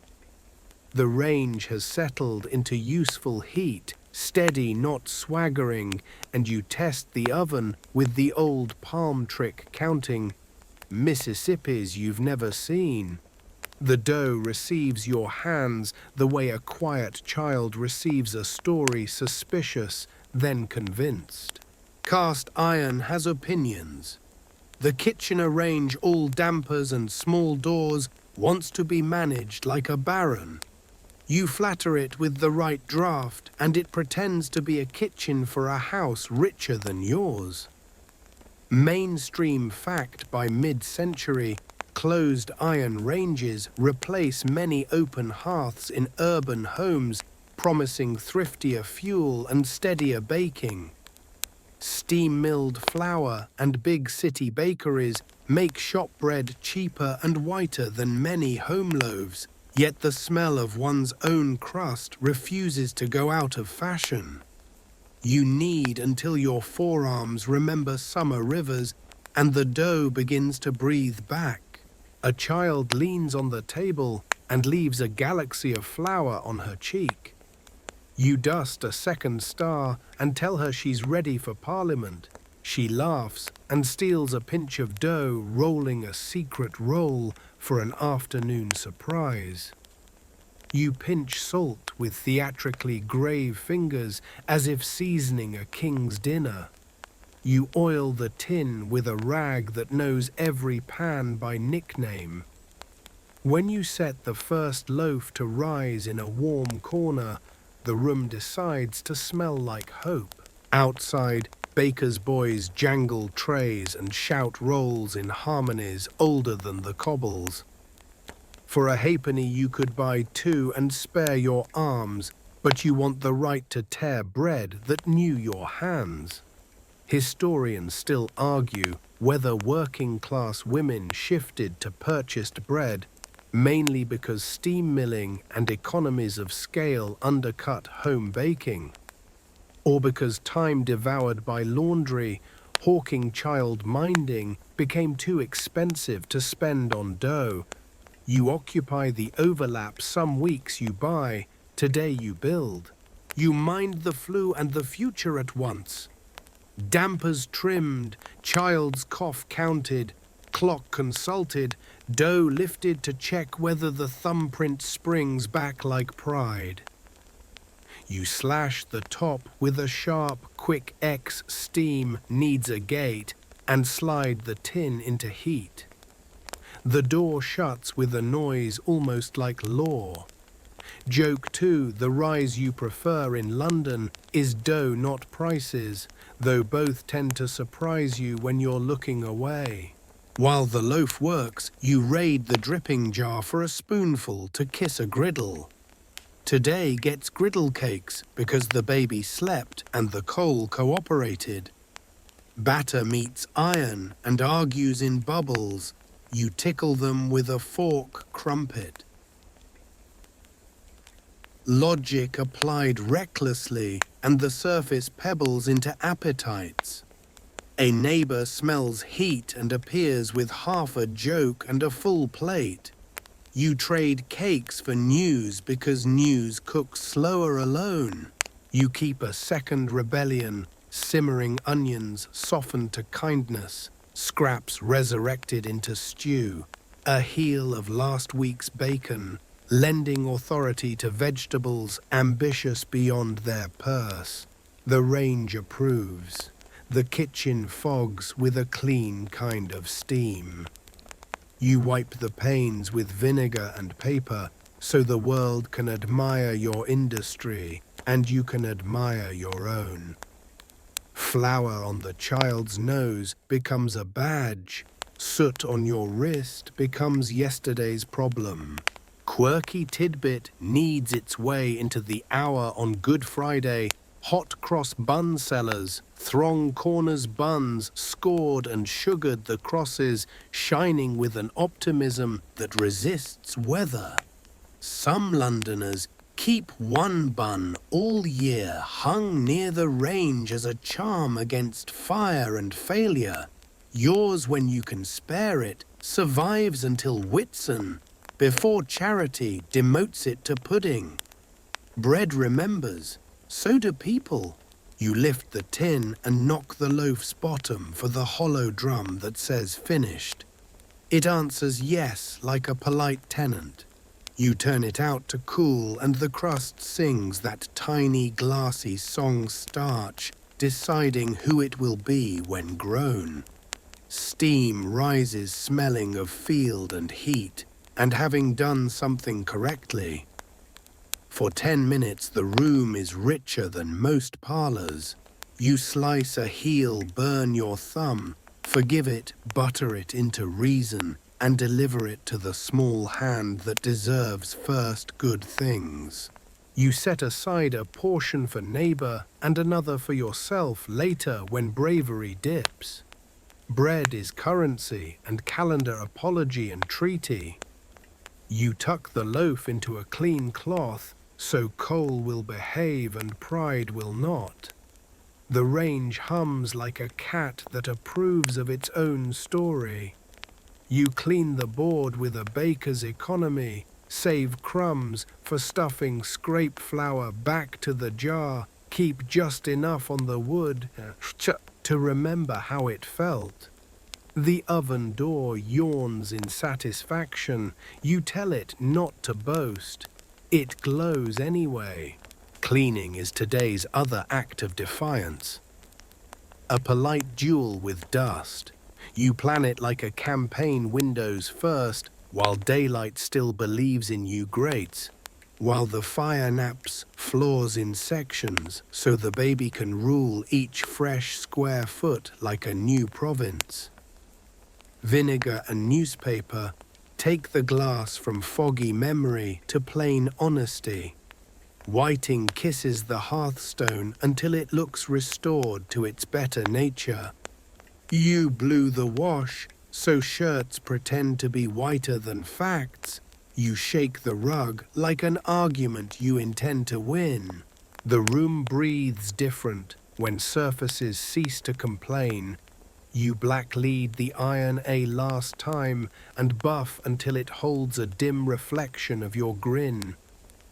The child claps at the trick and you bow like a conjurer who operates mostly in soap. The range resettles. You sweep carefully around its legs as if it were a sleeping animal with prior convictions. Dust refuses to be unemployed. It finds corners as fast as you make corners available. Joke 3. If dust were taxable, your street would be rich enough to pave itself in gold leaf. Mainstream fact slips between broom and bucket. Tuberculosis consumption kills relentlessly across the century. Crowded housing and poor ventilation speeding its spread. Advice drifts from miasma to microbes over decades, from fresh air and tonics to sanatoria and hard rules about spitting, while bronchitis remains the city's chronic cough, especially where coal scaffolds winter. You tape a reminder above the washstand cups, not shared, handkerchiefs boiled, windows cracked even when grandmothers scold and teach the child to cough into elbow and laughter. You chalk small targets on the floor for the child to hop through, while you mop, turning movement into game into dry planks. Clothesline rises like a second ceiling. Steam climbs it like a hopeful plant. The violets you kept in a cup weeks back have retired gracefully. Today a sprig of rosemary stands in stern, but fragrant. A neighbor borrows your mangle slot and repays with a slice of pie that tastes like two women refusing to be outworked by circumstances. The city leaves its autograph on everything. A grey film on the windowsill. By afternoon, a shadow on the lace that wasn't there at breakfast. A thumbprint of soot on your cheek you only discover at night. You keep a scrap bucket for black water and a separate one for merely honest. The distinction matters when soap budgets do. You dry the wooden spoon by the window so the sun can practice medicine if it wishes. You lay the broom head up because bristles down is how brooms die young. Quirky tidbit brightens the business. Some swear a sliced raw potato rub will coax soot off marble and hearth faces. Others mix stale beer with elbow grease for a floor polish, the color of victory. Vinegar plus newspaper beats most skeptics, at least until the next coal scuttle. On true spring days, rare sainted families turn out the rooms entirely mattresses in the court like a fete. Every seam thumped like a drum line. You aim for the miniature version, chair by chair, corner by corner, dignity measured in inches reclaimed. You think about lungs while you beat the rag against the sill, yours, the child's, the city's. Historians still argue whether the domestic rituals scrubbing, airing, black leading measurably lowered sickness, or whether they chiefly offered control and morale in a world that offered too little of either. Whether spring cleaning itself became a Victorian institution because of coal smoke, or because winter light shows sins and summer company judges them. You vote again by action, boil, air, polish, rest. It feels like choosing life in small renewable payments. Afternoon tilts toward bread again, and you make a pot of tea to carry the day over the hill. The room smells of vinegar and crust, and the sharp little joy of having changed your own weather. You plate a heel with dripping and a dusting of salt, cut into two equal theories, and hand the larger one to the child who disproves hunger with speed and conviction. Outside, a barrow rumbles. Upstairs, someone sings Home Sweet Home without irony. Somewhere far a bell counts an hour you didn't think you'd own. Evening settles and the sickness talk softens to rules you can keep. Windows an inch, ash pan emptied before sleep, kettle filled against night. Matches where a blind hand can find them, spoon scalded, cup rinsed, hope not rinsed. You lay out tomorrow's shirts with shoulders that will forgive coal, and weather fold the clean cloth around the loaf like a promise, and set the broom in its corner like a soldier off duty. The child breathes evenly. You test your own lungs and hear the city in them quieter tonight. You did not escape smoke. You negotiated with it. You did not defeat coughs. You taught them manners. You did not banish dust. You gave it fewer places to learn your name. And still you baked. You broke bread that knew your hands cleaned ere the city forgot to insisted on shine where ash intended dullness. Surviving to adulthood without bronchitis or consumption might be extraordinary here. Being ordinary and washing anyway is its own kind of courage. You bank the fire so it will remember you kindly at dawn. Sip the last of the tea that remembers kettles and rivers both, and let your breath settle into something almost like silence. The room glows. Your chest loosens. Tomorrow can come. You sit on the bed's edge with coal under your nails and a loaf cooling in its cloth. And you ask the only fair question this city ever truly puts to you. Would you survive here, not comfortably, not with the theatre tickets and the polite cough of novels, but survive the way kettles do, dented and still singing? London is not a backdrop. It is a machine built of fuel and prices a clock, whose gears are lungs and wages, a prayer wheel spun by rent. Every day you've run its gauntlets water that negotiates gutters, that test pride rooms, that demand choreography work, that bills your bones in installments. And every day you've paid just enough to be allowed back tomorrow. The evidence piles up like soot on the sill. Mainstream fact in mid-Victorian decades, average life expectancy at birth sits low, dragged down by infant death, while those who clear childhood can expect decades more. The city swells past 3 million souls by the 1870s, the largest on earth, powered by coal and empire, and coughing the receipt. Numbers can be tidy and still feel like weather. You measure survival in other units. Cups, boiled boots, still loyal, jokes traded across a stare, a child's warm hand, performing the daily miracle of waking again. You imagine the choices that are not really choices. Go to the river and read the mud like scripture, or take the brush and climb into chimneys that pretend to be throats, or present yourself at a gate where a foreman believes in backs more than names.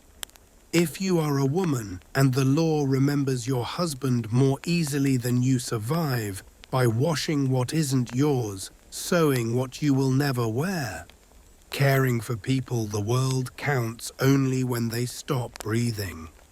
If you are a child, you bargain with height, hunger, and luck. You learn to be necessary before you can spell it. Some comforts wear disguises. Charity changes a week and tries to change your soul. Respectability keeps you from freezing and charges rent in gossip. The workhouse offers a ceiling and invoices dignity. Hospitals write hope in carbolic and footnotes in risk. The city sells illusions, wholesale clean water in a cup that forgot its history. Cheap bread convincing you it is field and sun. Survival is the art of knowing which illusions you can afford today and which you must deny as politely as possible. You keep the ledger honest. On the credit side, ritual stubborn as bread, air a room even when grandmothers scold, boil what claims to be harmless, mend blue blacklead, take a laugh whenever it wanders within reach. On the debt side, fog that says you are nobody, bosses who say you are replaceable sickness that says you are not here long enough to matter. You answer all three with the same sentence, watch me. Historians still argue whether the century's reforms, sewers underfoot, boards of works above model dwellings, with rules printed like scripture, truly improved the poor's lives, or merely changed the angle of hardship. Whether philanthropy rescued or managed, whether wages rose fast enough to outrun prices. You do not live inside debates. You live inside damp ash and deadlines. Still, you enjoy the luxury of an opinion. Progress is anything that lets your child grow taller in the same room, where your plants finally live long enough to need trimming. Joke one whispered to the kettle as it flirts with a boil. If London offered medals for still here, you'd need stronger rafters to hang them. No ceremony follows, only that small secret pride when the latch lifts and everyone you love is on the right side of the door. You look at your own hands, older than the mirror, swears smarter than any poster credits, and you decide survival is not a talent, it is a practice. You picture the morning's obstacles lining up for another parade, each holding a placard with your name. The pump, the gutter, the landlord, the cough, the price of coal, the distance to tenderness. You do not own armor, but you own a route. You own a dozen small cheats the city never taught, officially the board that turns a swamp into a bridge. The coin set aside between the seam and the hem. The negative space on a crowded street where your body fits like a sentence slipped into a noisy paragraph. You own the sentence. You plan to speak it again. Would you survive? You already are. Not as a romantic, not as a martyr, but the way bread survives in a house with honest hunger, by being made divided, eaten and made again. You straighten the blanket bank, the coals, and place survival where it belongs in this city, on a shelf beside the kettle, ordinary and necessary, ready to be lifted without ceremony and used until it shines. You test yourself against the city the way a boot tests a curb, not to conquer, just to continue. Suppose tomorrow hands you clerk's cuffs instead of a broom. You still rise in fog, still walk a gauntlet of fingers and eyes, still count coins before counting dreams. The office brings new hazards, ink that stains ambition, air that forgets to move a foreman who mistakes your body for calendar space. You survive by being both quiet and noticed, by filing faster than boredom can grow, by reading the ledger as if it were a map and finding in the margins routes home. Suppose instead you stitch until daylight sits down beside you and asks to be threaded. Needles carve hours into even little roads. Your back learns the geometry of uncomplaining. You survive by measuring in seams and songs, by charging one extra penny where you can, without losing the order, by trading gossip for time and time for bread. If the baby coughs, you brew barley water and patience. If the landlord knocks you, show your ledger of paid-in full kindnesses and hope the stairwell echoes with witnesses. Or you choose the river again, tide permitting. Mud remembers your name and your weight. It tries to keep both. You bend without yielding, and your hands make a small museum of rope coal bottles that may become lamps, bones that may become buttons, luck that may become rent. You watch the police boat pass and stay on the legal side of an invisible line drawn in water and argument. You live by a clock that refuses to wear hands the moon, and you accept that most of your wages will be paid in grit and bragging rights. Not all survival belongs to labor. It also belongs to timing. Step when the street blesses stepping. Speak when someone powerful looks human. Spend when prices are foolishly asleep. Hide when the day mistakes you for a lesson. Laugh when laughter costs less than grief. Sleep before the room changes its mind. Pray without telling anyone you are praying. Quirky Tidbit taps on the window with a long cane.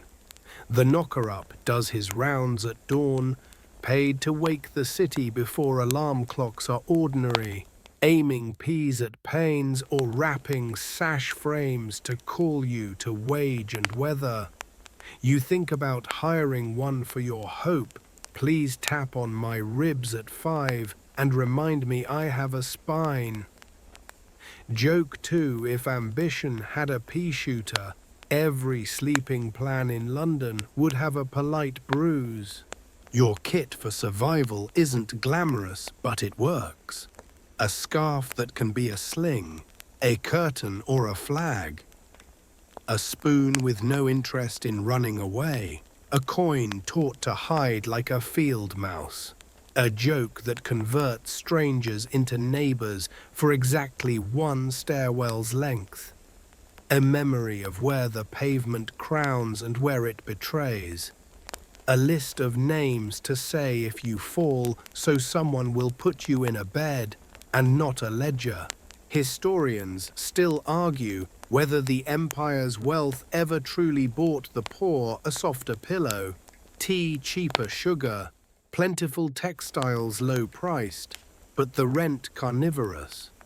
Whether the city gradually raised you by inches or just taught you to count inches more cleverly. Your answer is the day itself. Sewers under your boots keep your child's stomach calmer than your mother's ever was. Gas and then brighter lamps push back a few feet of night. A nurse with carbolic on her breath believes cleanliness can argue with death and sometimes win. But prices rise when you blink, wages thin, when you sneeze, and respect comes dressed in rules that never quite fit your shoulders. So you build ritual into architecture. Air the room when the kettle fumes, blue the wash when the week feels grey. Bank the coals so morning will forgive you. Teach a child the alphabet and the path to the door in the same lesson. Drop a penny in a neighbor's hat without making a speech.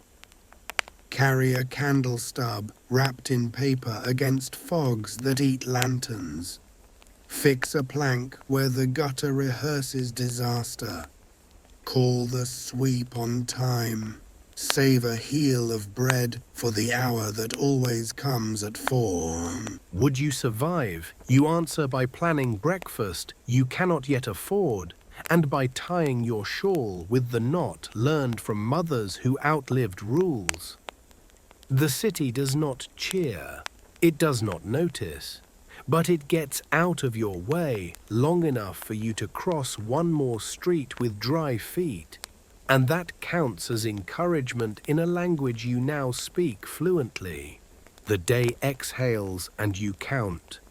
Not coins, those live in a pocket you've already checked twice, but proofs.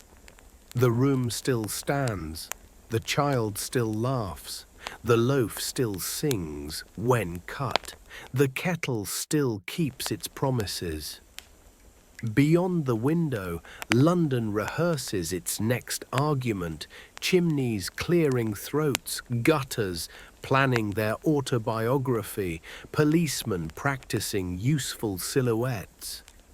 You practice something quieter, gratitude with elbows, hope with a broom, courage with a cup. You think of all the times you nearly didn't make it. The flu that pinched until you corkscrewed, the fog that took your map and left you a rumour, the pump that offered a cup you boiled into truce, the workhouse that threatened to tell you who you are, the hospital that tried to teach your blood new words for clean. Surviving here is a braid of luck, knowledge and community, and you never pull on only one strand without the others grumbling. The city has beauty if you give it permission, even while it charges admission. A bookbinder's leaf catching gaslight like a small sunrise. A baker's tray steaming a sermon called Mercy.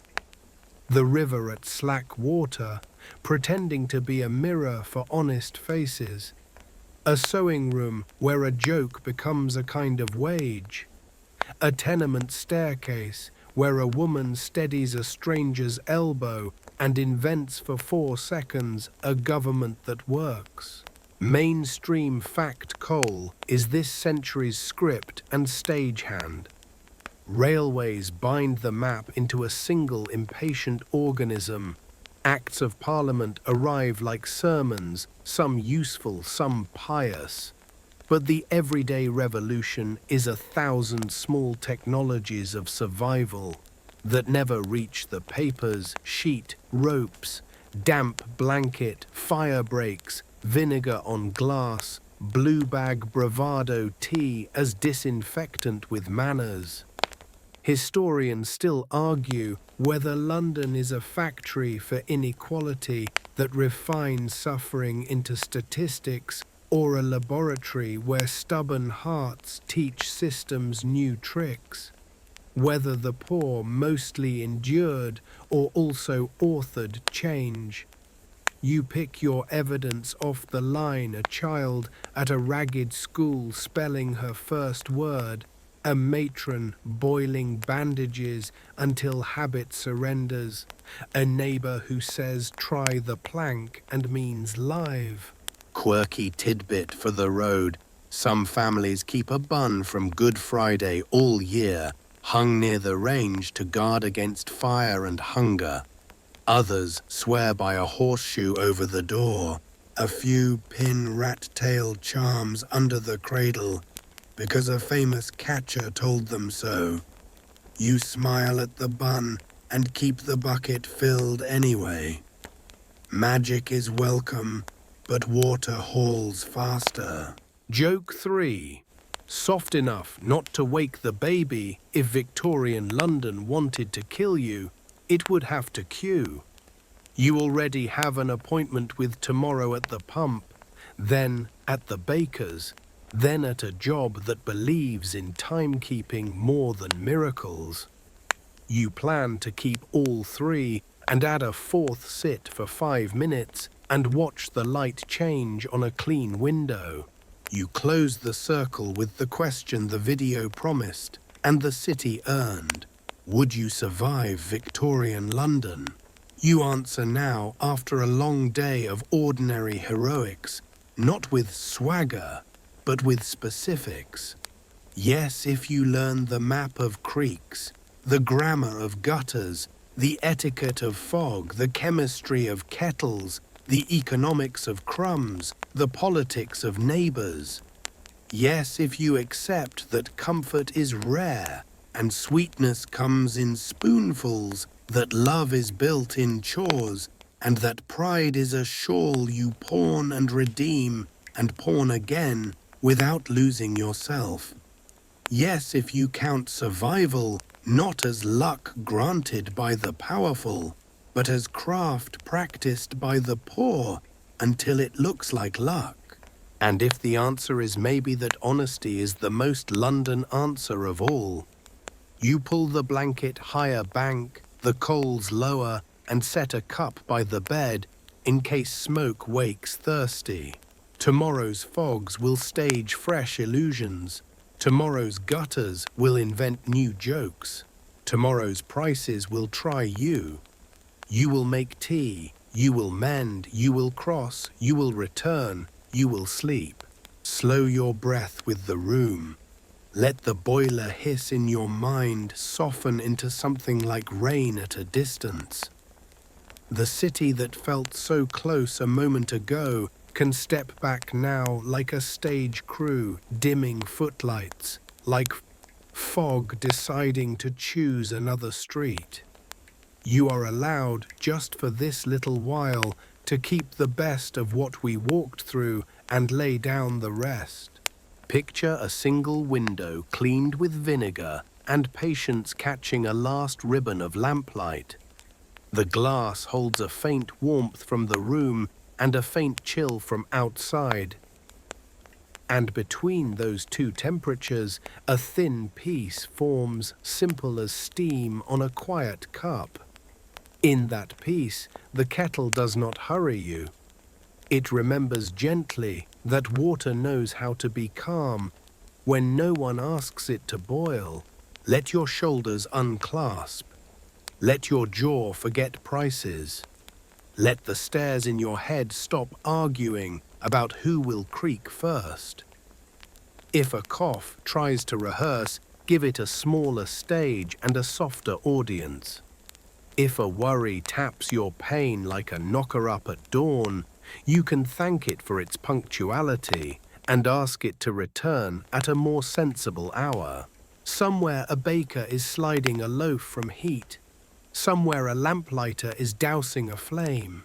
Somewhere a nurse is smoothing a sheet until it shines like reassurance. Borrow any of those motions for your breath out from the oven, down with the lamp across the linen.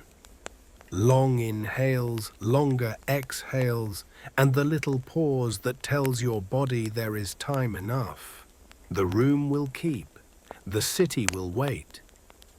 The story can rest its voice now. Close your eyes. Count the safe sounds.